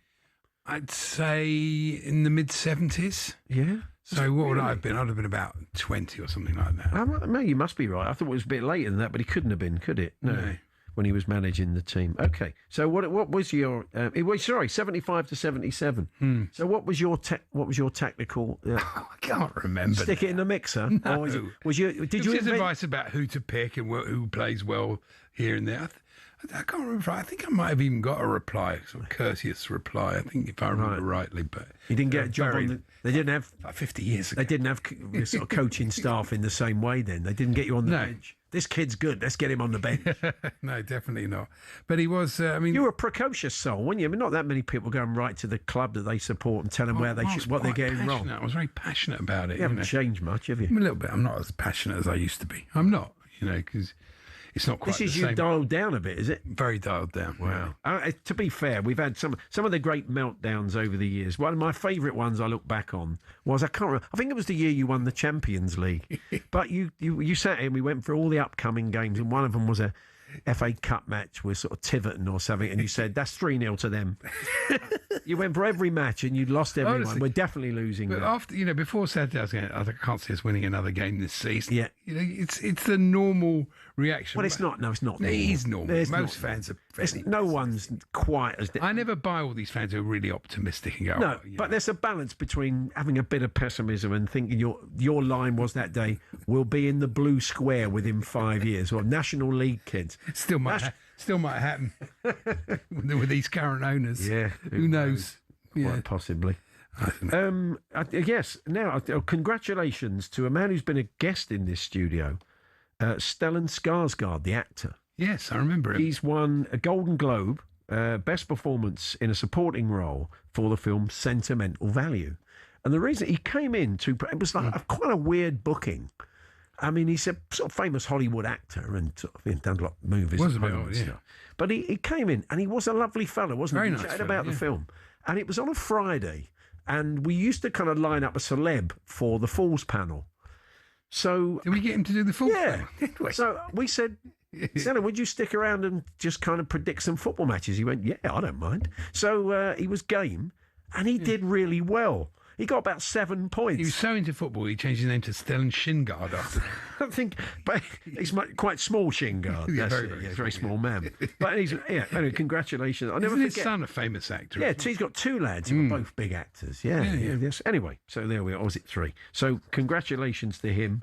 And I'm sure he didn't mention his appearance in the Falls panel in his acceptance speech. I can't believe it. Which is a bit sad. Yeah. And is this the day that Punk died? I didn't realise. I don't watch The Masked Singer, but John Lydon was on it. Johnny Rotten was in it. And I think I saw it. There probably were a lot of old Punk singing. That was the day that Punk died. He described himself as the court jester. Yeah. I mean, I have to say I'm biased having met him, but he's one of the least funniest people I've ever met in my life. I didn't like him at all. He did have to be sort of slightly manhandled from the stage during the break on fantasy football, didn't he, really? And he did lash out at somebody, which wasn't nice either. He wasn't. His first, I remember he arrived and he went to his dressing room. Yeah. And as the producer, I went to greet him. Yeah. And his first words to me were an expletive that ended it off. Oh. That was his first thing he said to me. Really? Just like that. I thought, I've got to be honest, I've been tempted over I know. Well, I have as well when I look in the mirror. But the thing is, I thought to myself, this is not a very nice man. And that's the way it turned out. Although, having that was said all that, part of his shtick, though, wasn't having it? said that, I do admire the way he looked after his wife. And all Yeah. that. It was very dedicated to her. And, that was very moving. So, he's probably all right. But I just... a lot of it's panto. That's what he means by court jester. Yeah, I suppose so. But, he wasn't very good on The Masked Singer, to be really honest. Oh, okay. Blimey, you're still putting the boot in all these years I'm going on. to, aren't I? You only speak as you find, don't We will you? catch up with Darren Lockyer very shortly, a great rugby league player looking to establish rugby league in London. I chucked him out, didn't I? Chucked him out halfway through the programme. He got thrown off the show. Yeah. Andy, that's right. Maybe that was the day that Punk died. Darren, join us for Rugby League chat. We're still going to be chatting to Dean Ashton in the next hour. We'll tell you how you can get your hands on some iconic Messi merchandise if you've got a few quid.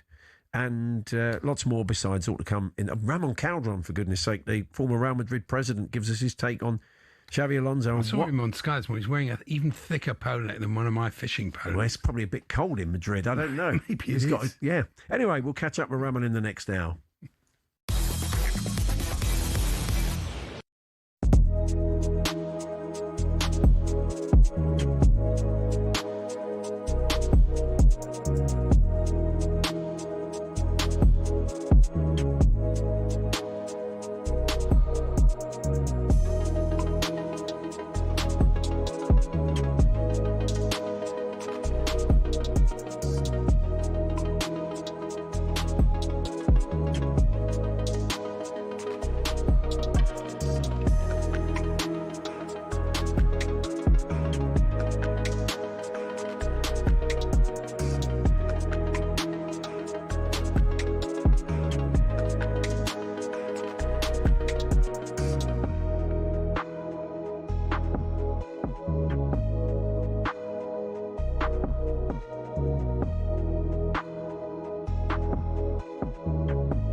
talkSPORT Sports Update, powered by the Nissan Van range. Scoring a winning hat-trick of performance, payload and price. Search Nissan Vans or head to your local Nissan Van centre. I'm Ben Fletcher. Good afternoon. Michael Carrick is waiting in the wings at Old Trafford to be formally announced as Manchester United interim manager. His former teammate Ben Foster says it's the right appointment at the right time, and here's why. You never really know what he's thinking because he is so calm and he's always got it under control. You never really know what he's thinking, and I think that carries a weight of respect, if you know what I mean. And I think him going into that dressing room, I think the lads will look up to him a little bit, and whether it's the answer or not, like I say, I think the rest of the season is going to prove that for us. Darren Fletcher, in the meantime, is believed to have turned down a backroom role, but Jonathan Woodgate, Johnny Evans and Steve Holland are set to join him. Carrick's first game in charge, a home Manchester derby, live on talkSPORT on Saturday lunchtime. talkSPORT understands Eric Dyer has been offered to West Ham on loan from Monaco. Meanwhile, there are concerns Lucas Paquetá could go on strike as he attempts to force a permanent move back to Flamengo. Elsewhere, Conor Gallagher's having a medical at Tottenham today ahead of a potential £36.5 million move. As up-to-the-minute transfer news at talksport.com. On to managerial matters, and free agent Xabi Alonso will be a top 3 candidate for most vacancies in the Premier League. That's according to talkSPORT Spanish football expert Graham Hunter, who says his failures at Real Madrid will soon be forgiven. In the football industry, Xabi Alonso is going to be regarded as the same guy who was a success at Real Sociedad B, who worked in the Real Madrid youth system successfully, and who led Leverkusen to their first Bundesliga title. The football industry already knows what the problems at Real Madrid are. Hunter says Alonso probably wouldn't pick Chelsea, though, as he wouldn't have enough control.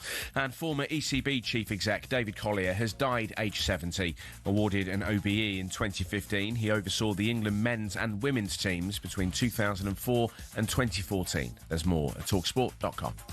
talkSPORT News. A man's been jailed for 13.5 years for running over and killing a woman on a golf course. And Downing Street's confirmed the final stages of the Hillsborough law will be delayed until next week. There's more from the news team at past. talkSPORT weather with QuickFit. Come rain or shine, we've got your electric car covered with 400 EV ready centres, so you can drive away happy every time. Rain clearing in the north to leave some sunny spells, cloudy and wet elsewhere.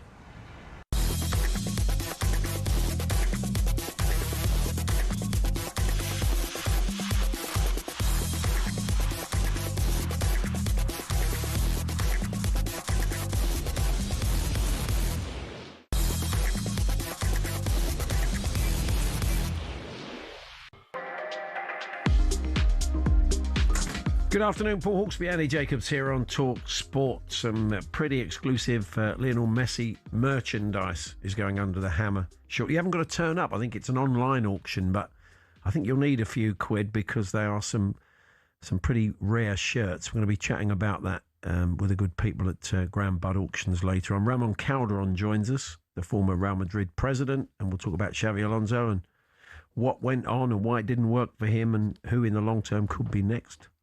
And Dean Ashton joins us ahead of Newcastle versus Manchester City in the Carabao Cup. That one live on talkSPORT. But before that, we're going to talk about rugby league and establishing rugby league in the capital here in London. And in doing a bit of research and knowing our next guest was turning up, myself and Andy noticed that the first London Rugby League club was London Highfield in 1908. Followed by Acton and Willesden and Streatham and Mitcham in the 30s. I remember going to see Fulham play Wigan, and when Wigan were in their pomp in Chiswick in about 1986, 1987. Yeah. So, yeah. Martin Fire played there, didn't he? Yeah. So, I mean, it's been tried so many times. London Broncos are playing their games over in Wimbledon now. They've yo-yoed a little bit. They had played in the Super League. They won't be in the Super League, the top division, if you don't follow rugby league next year. But the plan is for them to reach the Super League once again and to establish rugby league in London, which has proved a problem. Darren Lockyer joins us now. He was a great player for the Brisbane Broncos. He now wants to establish the London Broncos. He bought into the club last year and has big plans. Hiya, Darren. Yeah, afternoon, gents. Thanks for having me on board. Well, where I am, it's actually morning. I'm in Canada right now, but heading to London in a couple of days for our first game this Sunday. Yeah, sorry, we got you up, Darren. I'm sorry about that. No, it's all good. It's all good. We'll declare an interest. Andy and I both love rugby league, and we're both Londoners, and we would love to see this work. But I'm sure you've encountered a bit of scepticism since you talked about your big plans, because, as we said, tried so many times to establish a rugby league franchise and make it successful in London. Why do you think you can do it differently? Why do you think it's going to work this time? Yeah, it's a good question. And it's obviously when Grant and I, my business partner, came in to join the ownership group with Gary Hetherington, we knew there was risk involved. But, from our perspective, winning on the field is obviously a big part of that. We're pretty comfortable and confident that, with our coach appointment in Jason Demetrio and the squad that he's been able to get together, that we will be competitive on the field. We'll be in the championship this year, and we intend to go right to the end with that competition, and I hope to go to Super League next year. But I think the big part about this is getting the eyeballs on the club through different ways. There's, I guess, as media evolves, there's other ways of getting eyeballs on the club, not just coming to the games. And I think that's a big part of bringing in sponsorship. Obviously, the Brisbane Broncos back in Australia, they won the title last year. They're a club that's a big club, and they do a lot of things really well. And hopefully, we can learn some lessons there from that. Yeah, the whole sport though is underappreciated compared to Australia, where it's bigger than rugby union. I think you correct me if I'm wrong, but it is. I think that's the problem, that rugby union in the south has got such a, especially in that stranglehold. It has. So that's what you have to overcome in a way. Yeah, obviously there's football, which is the dominant sport. Then you've got rugby, and then there's rugby league. So yeah, there is. We just have to find a way to connect to the people in London that have got some interest in rugby league, and then once we connect with them, get them to the games, and have them as fans, have them as members, and I guess the more sponsorship you got, the more people following you and wanting to support you, then obviously more revenue comes into the club, and that'll be the key. Obviously, winning on the field, but we're going to need to win off the field to be sustainable and viable. And if we are doing that, it's a good outcome for the game, rugby league. I think I read somewhere, Darren, that you were maybe looking to take a leaf out of Ryan Reynolds and Rob McElhenney's book and maybe have a kind of a show that tells the story of you and the guys trying to establish the sport in London, which I think would capture the imagination. Yeah, and that's another avenue of trying to get more eyeballs on not just the London Broncos, but rugby league in general in the south of England. And look, we're looking to do. We're obviously not on the same scale as those guys, but I guess the analogy is the same. Grant, my business partner, he's a very successful businessman. I played the game and have a little bit of profile in the sport, and maybe that's another way of getting some more people looking at the London Broncos. The first thing is to get back into Super League, which has been expanded. You didn't quite make it. In fact, probably if the ownership group would come in earlier, because of the grading system and the different criteria, because if people don't follow rugby league, it's not just about where you finish in the league, it's about your fan base, your crowds, your media. It covers quite a lot of ground, and your stadium, etc., etc. So there's work to be done, but you'll be hoping. You've made some very good signings. You've got a good coach who knows the game here and in Australia. So I suppose the feeling is you want to get up this year. Yeah, well, obviously winning the championship's a big goal for us, and I think we're capable of doing that. We've got to earn the right to do that first. We've got to work hard, and I think Jason and the rugby program there, they're in good spirits. And obviously the first game this week will be, I guess a bit of an indication of how well we might go in 2026. But if we can get back into the Super League in 27, it was a bit of a shame we missed out. But I think we're a bit late to the situation, and that's why we missed. But we intend to prove people on the field and off the field that we can be successful, and hopefully by 27, the London Broncos are back in Super League. Yeah, there's been a lot of talk about NRL. I mean, you mentioned the tie between Brisbane Broncos and London Broncos, but there's been a lot more talk about the NRL generally getting more involved in Super League and rugby league in this country. Do you see that happening? I think if they have some influence, yes, I think that would be a good outcome for the game, because the NRL, you mentioned that before, it's a very dominant sport back in Australia. They do a lot of things really well. Obviously, there's more revenue going into the game in Australia than there is in the UK, but there's definitely things that the NRL can teach the Super League or the RFL, and as that competitions get stronger and makes England more competitive on the world stage, well, that's a great outcome for rugby league. If it's got global ambitions, then the Northern Hemisphere clubs and competitions need to be really strong. And is that right? The first game against Widnes, a great old rugby league name. Yeah, Widnes Vikings. That's this Sunday down at Cherry Red Stadium.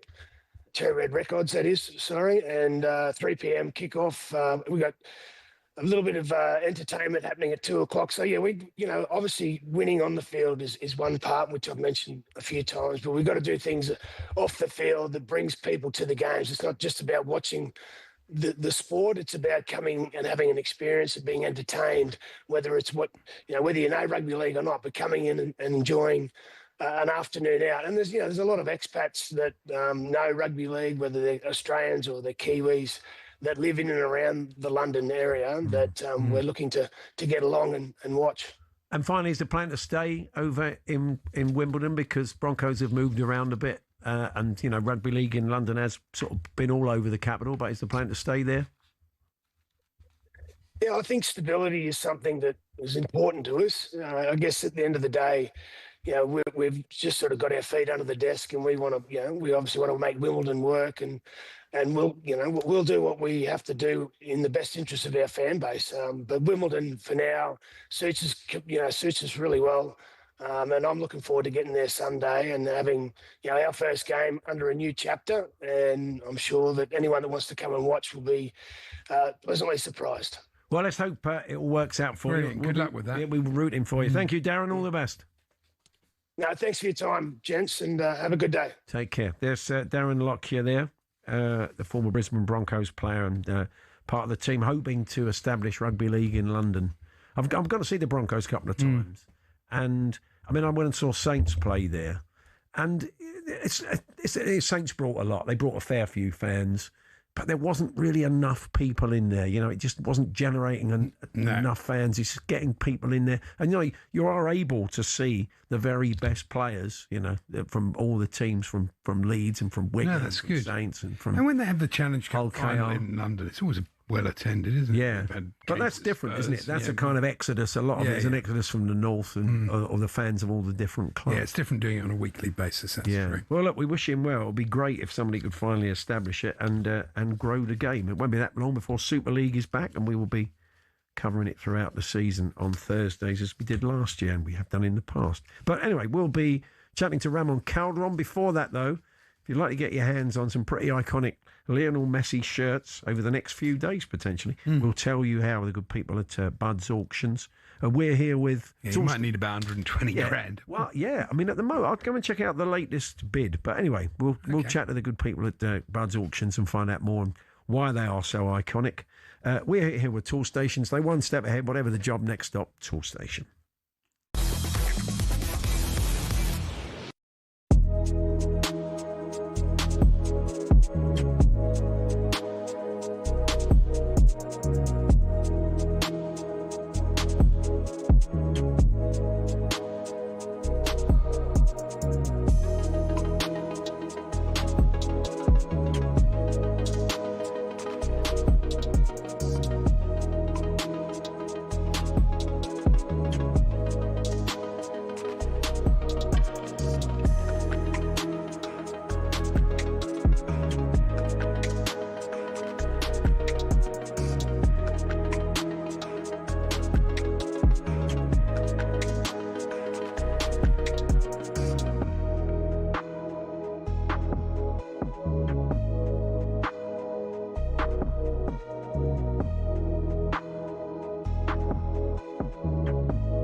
Ramon Calderon, the former president of Real Madrid, joining us for a chat very shortly. As you're probably aware, Xabi Alonso lost his job yesterday.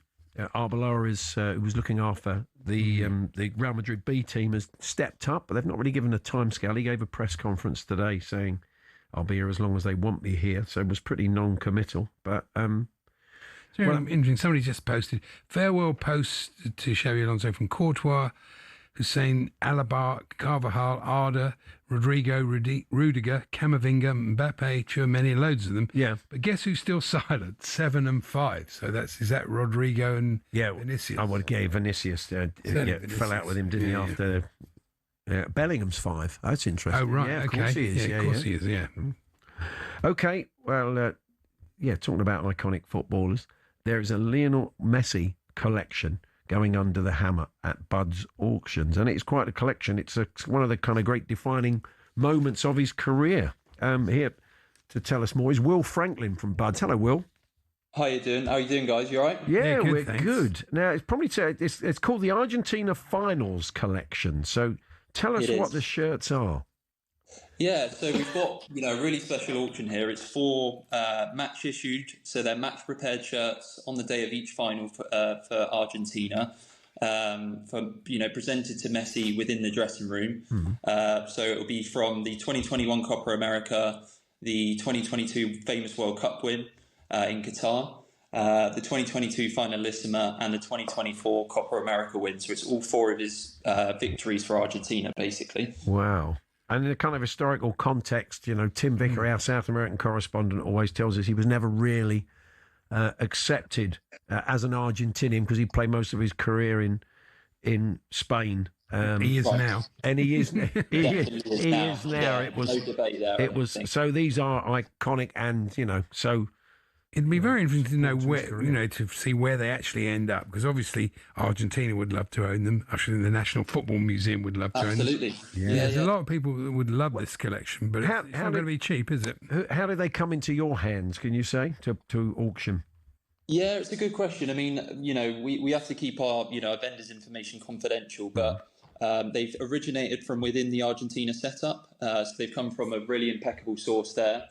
Obviously, like I said, we can't share the vendors' details, but they've come from an amazing source. And obviously we've been, we're delighted to be trusted to, bring the collection to market, really. So it's a real honour for us.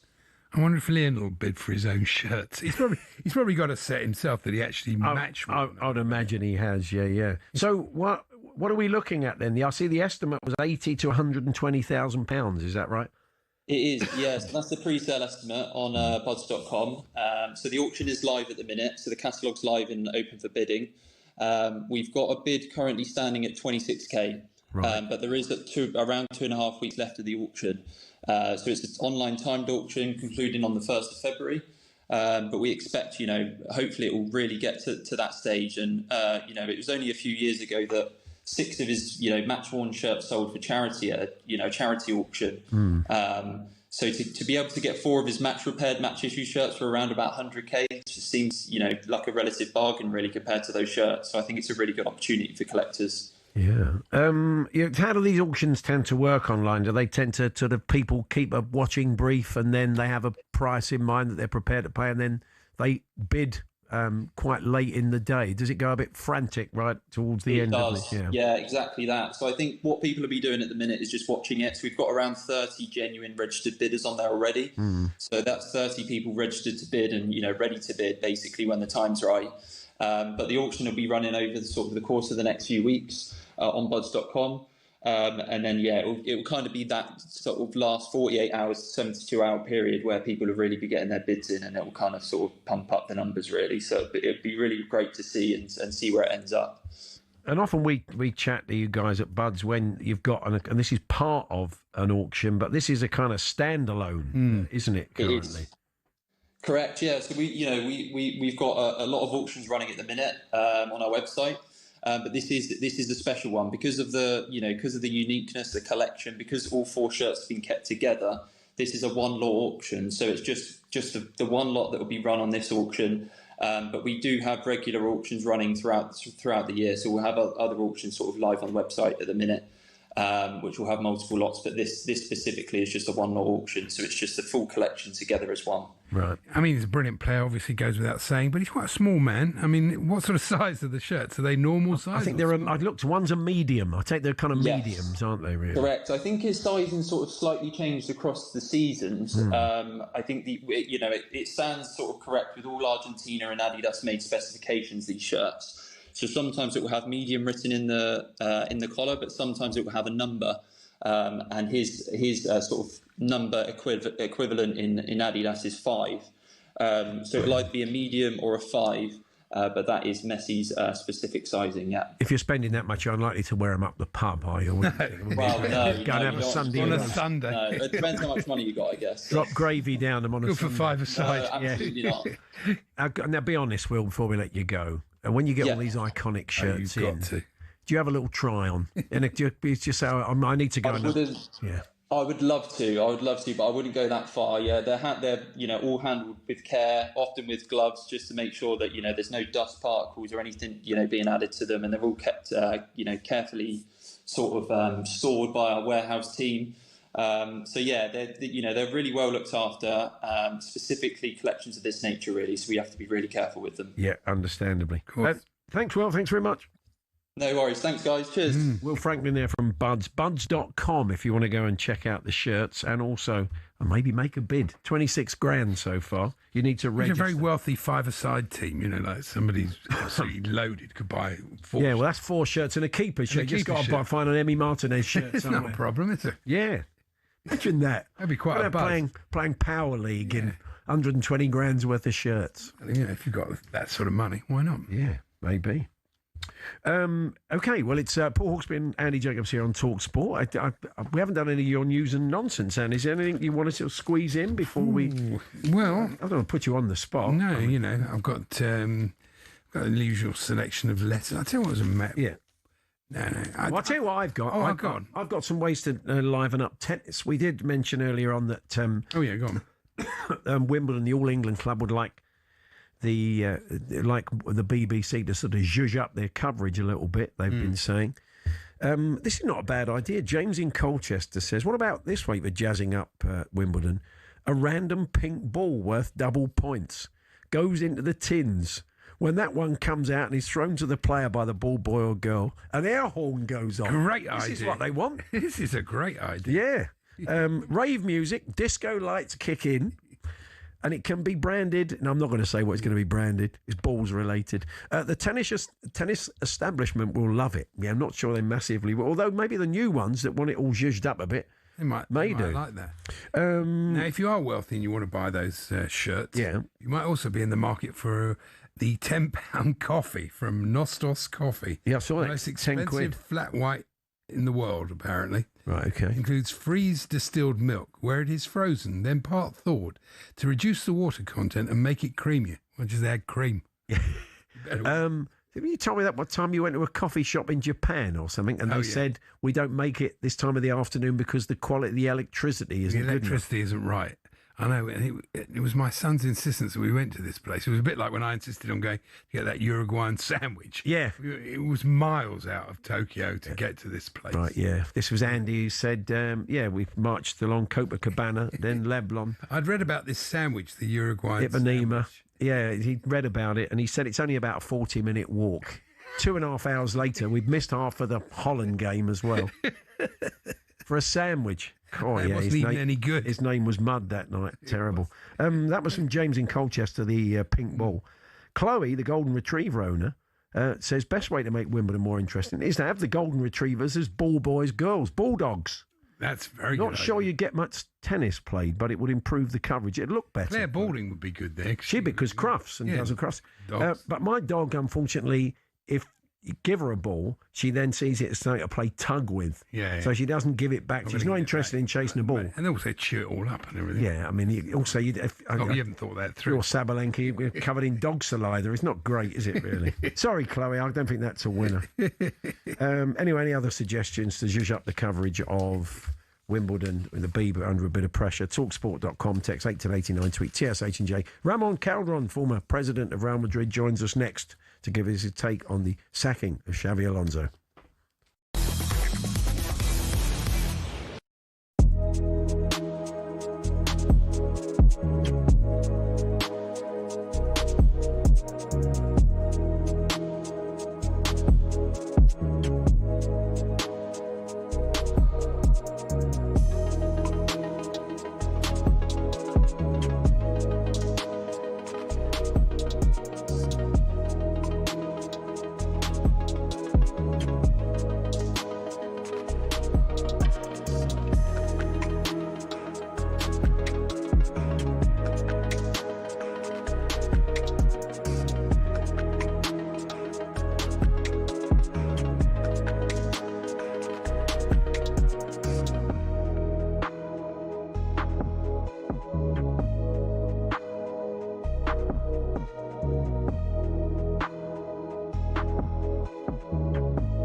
We're told Darren Fletcher has turned down a role in Michael Carrick's backroom staff at Man United. Here's former United keeper Ben Foster on Carrick's appointment as Man United interim. I think he's perfect for what they need right now. Whether it's long term, I think that remains to be seen. The next sort of 4 months of the season will tell us all we need to know.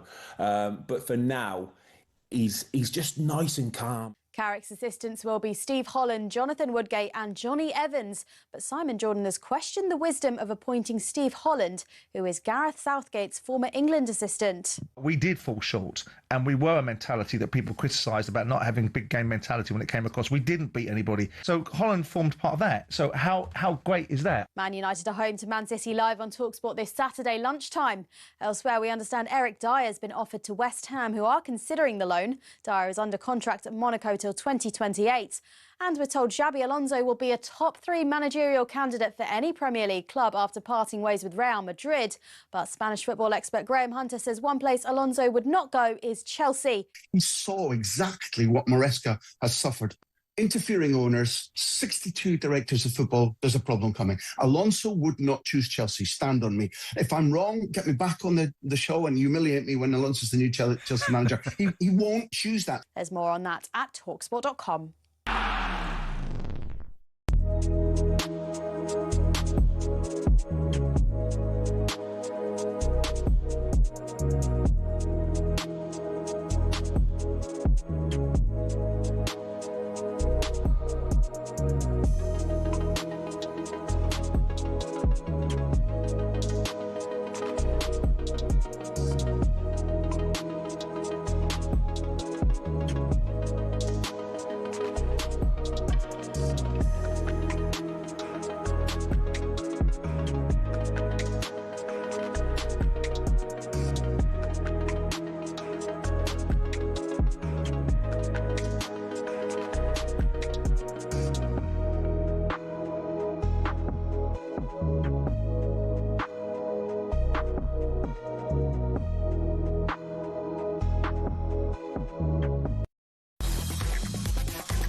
Good afternoon, Paul Hawksbee and Andy Jacobs here on talkSPORT. Dean Ashton joining us, your co-commentator at St James's Park for Newcastle City this evening, live on talkSPORT. We'll look ahead to the game.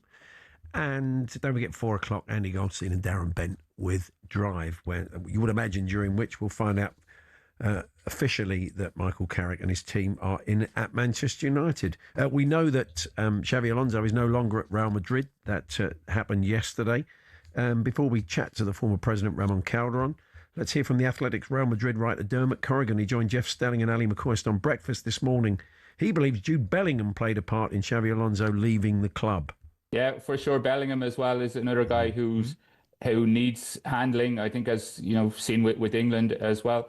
For sure, like, it's Real Madrid. It's a pretty unique club in many ways. It's very difficult to be the Real Madrid manager, and they're kind of stuck between two stools in a way. In that by hiring Alonso, it looked like they wanted to bring in a new manager, a new kind of modern guy, a project manager, a guy who was going to play a certain way. But that requires the buy-in from all of the players, and Alonso wasn't getting that, and then he wasn't getting the support from the president to go and tell the players, look, you have to follow this guy. That was Dermot Corrigan. Marca have already conducted a little mini survey. Over 500,000 people have responded. It's all because he was a Madrid legend, wasn't he, as a player, and he'd been very successful as a manager. So you'd think they'd give him a bit of time. It's a strange club, we know that. The Marca readers were asked, what do you think about Real Madrid and Xabi Alonso parting ways? 79% considered the decision to be very bad. Yes, they're not happy about it at all. They think it's a very bad time to be changing coach. So let's get the thoughts, as we said, of Ramon Calderon, who's been the president of the club. Ramon, good afternoon. Hello, very good afternoon. Yes, I mean, first, your response to this. It wasn't completely unexpected, was it? It was. It comes as a surprise. Nobody thought it would be like it has been, because it's true that we lost the match against Barcelona. We lost the final of the Super Cup, but it wasn't the worst match this season. But it seems that the president has lost confidence in the coach. He showed that a few weeks ago when Vinicius didn't behave properly on the field, and after that he apologized everyone except the coach, and he wasn't backed by the president. At that moment, it's clear that the coach felt that he hadn't the confidence of the president, and that was a problem. And the players knew that. I think the president must give the authority to the coach and not to the players. In this case, I think he felt that. So you kind of feel really from that moment it was after they'd won the... It's odd though, his win percentage is higher than loads of managers in the past 10 years. And it's a victory. If you give player power a victory like this, you are making it very difficult for anybody to come in and coach the team, aren't you? Yes, it is. It does make it difficult for any coach, doesn't it, really, now in this situation? It's very difficult. I have to say that it's not the same to be a good coach as Xabi proved to be in a club like Leverkusen, as to prove to be a great coach in a club like Real Madrid, where to win is an obligation, but not only to win, but also to play well, to score goals, and to play in an attractive way for the followers, for the fans. And that was a problem, but I think he hadn't time enough to prove that. He's been only 5 months in charge. So I think it's the second season, and after one that Real Madrid didn't win any single title. And that's is a problem for the president. He knows that. This club had a lot of pressure with anyone, with the presidents, the coaches, the players, and that could be one of the problems, that the president has felt a bit nervous about the future. It's strange, though, isn't it? They're doing well in the Champions League. They're 4 points off Barca. I know they hate to lose to their big rivals, but You'd imagine he would have got a little bit more time, but obviously he's not going to, and it's too late. Yes, the thing is, he knew the club, Ramon, didn't he? If he was an outsider that came into the structure, you would argue he didn't realise just how big the club is, how the club operates. But he did. He'd been there and he'd witnessed it, which makes it odd that it hasn't worked for him. Well, as I said, it's difficult to be on that bench. I think in the last 60 years, only 2 coaches have been more than 3 consecutive years on that bench. That means that an idea of how difficult it is to be there. People always demand, as I said, the players, the team to play well, to score goals, to be always in the run to be champion. And I think he can. We are, as you said, only 4 points from Barcelona. For sure, we will be one of the ones to be fighting for the Champions League and also the King's Cup. So there's nothing done. We are in January. And I think the main problem Real Madrid has and Xavi has faced is that the midfield. We had the previous years Toni Kroos and Luka Modric in the midfield. It's true that now perhaps we have the best goalkeeper and striker of the world, Mbappé and Courtois, but the problem is the midfield. I think the new coach is going to face the same problem. The players are the same, but of course always it's easier to fire 1 than 22. And I think it's always the problem with the coaches. They know that when they accept to be in charge. The feeling is that the final straw, and maybe another moment when we saw player power, was when they didn't form a guard of honour for the Barcelona players after the Super Cup. And it looked like it was led from Mbappe, although he has ultimately said that's not what he was doing. But the manager wanted him to form the guard of honour. The players walked away. I mean, were you still the president? Would you have been unhappy about that? Yeah, of course. I think it was a bad reaction of the players, leading by Mbappe. It was a pity because the coach wanted to be there. He wanted to be to honor the champions. I think it's something important in sport to do that, to behave like that, to accept the defeat. Is one other way of winning is to accept the defeats and honor the champion. And maybe Xavi knew at that moment that he hadn't the authority to be in charge and that the president wasn't going to back him as he did. He did previously. He didn't, as I said, back him when Vinicius didn't apologize to him for a bad behavior. Alvaro Arbeloa has got the job. He did a press conference today. We don't really know the timescale. He was asked whether he was a caretaker, an interim manager, Ramon, or whether he was the full-time manager. And he said, I've been here for 20 years. I'll be here and I'll do the job for as long as they want me to. You do sense, I mean, if he does very well and maybe goes on and wins La Liga in the Champions League, it would be difficult to replace him. But there's been a bit of talk of Jurgen Klopp today, Ramon. Who would you like? Have you given any thought to who you'd like to see permanently as the next manager, the profile?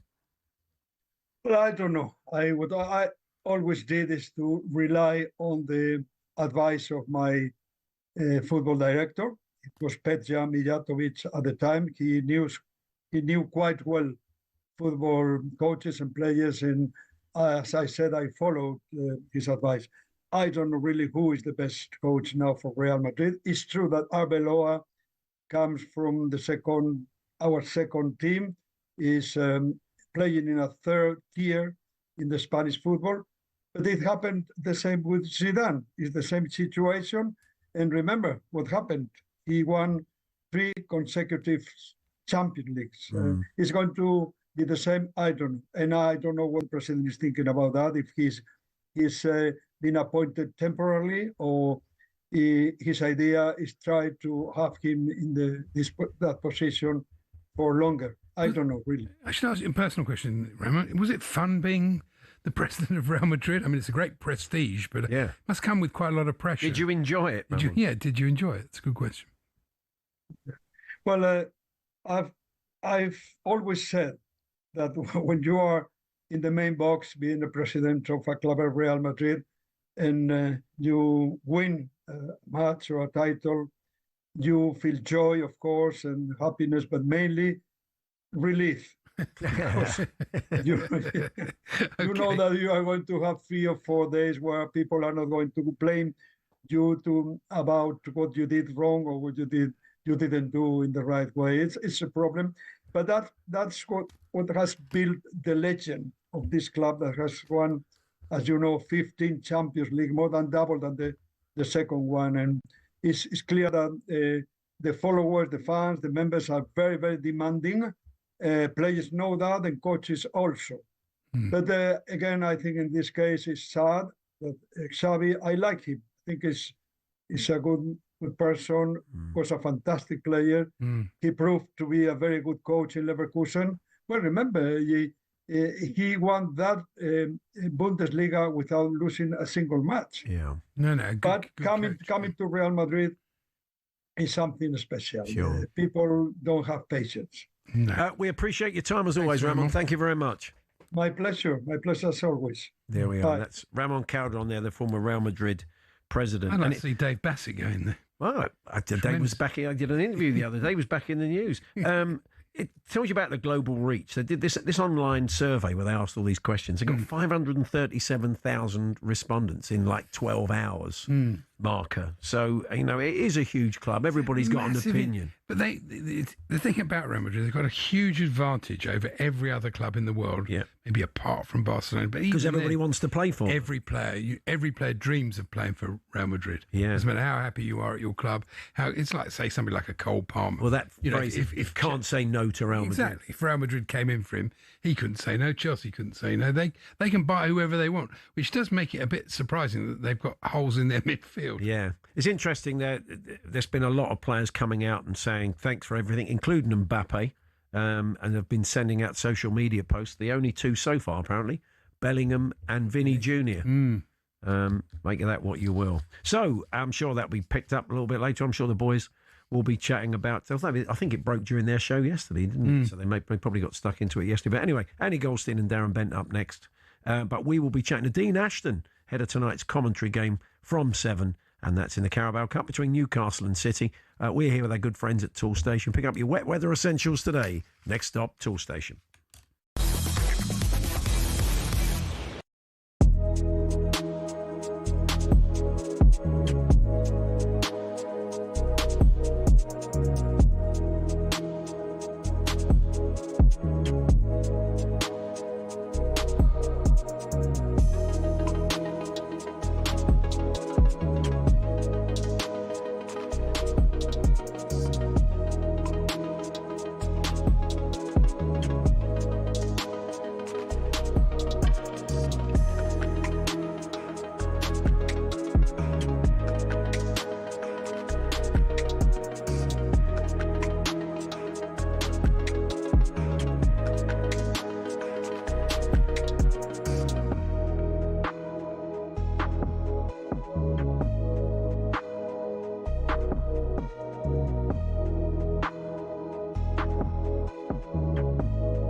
the Carabao Cup. The historic moment of winning was such a high for all of us that we're determined to try and go as far as we can. City have drawn their last 3 and don't close the gap on Arsenal. Manchester City won, Brighton won. 3 draws on the spin. Man City are they just don't have enough. They've slipped up again. They seem to be putting it on a plate for Arsenal at the moment. Ball flicks into the area. Haaland suddenly heads it over the keeper. It's a dangerous ball in. Voltamada!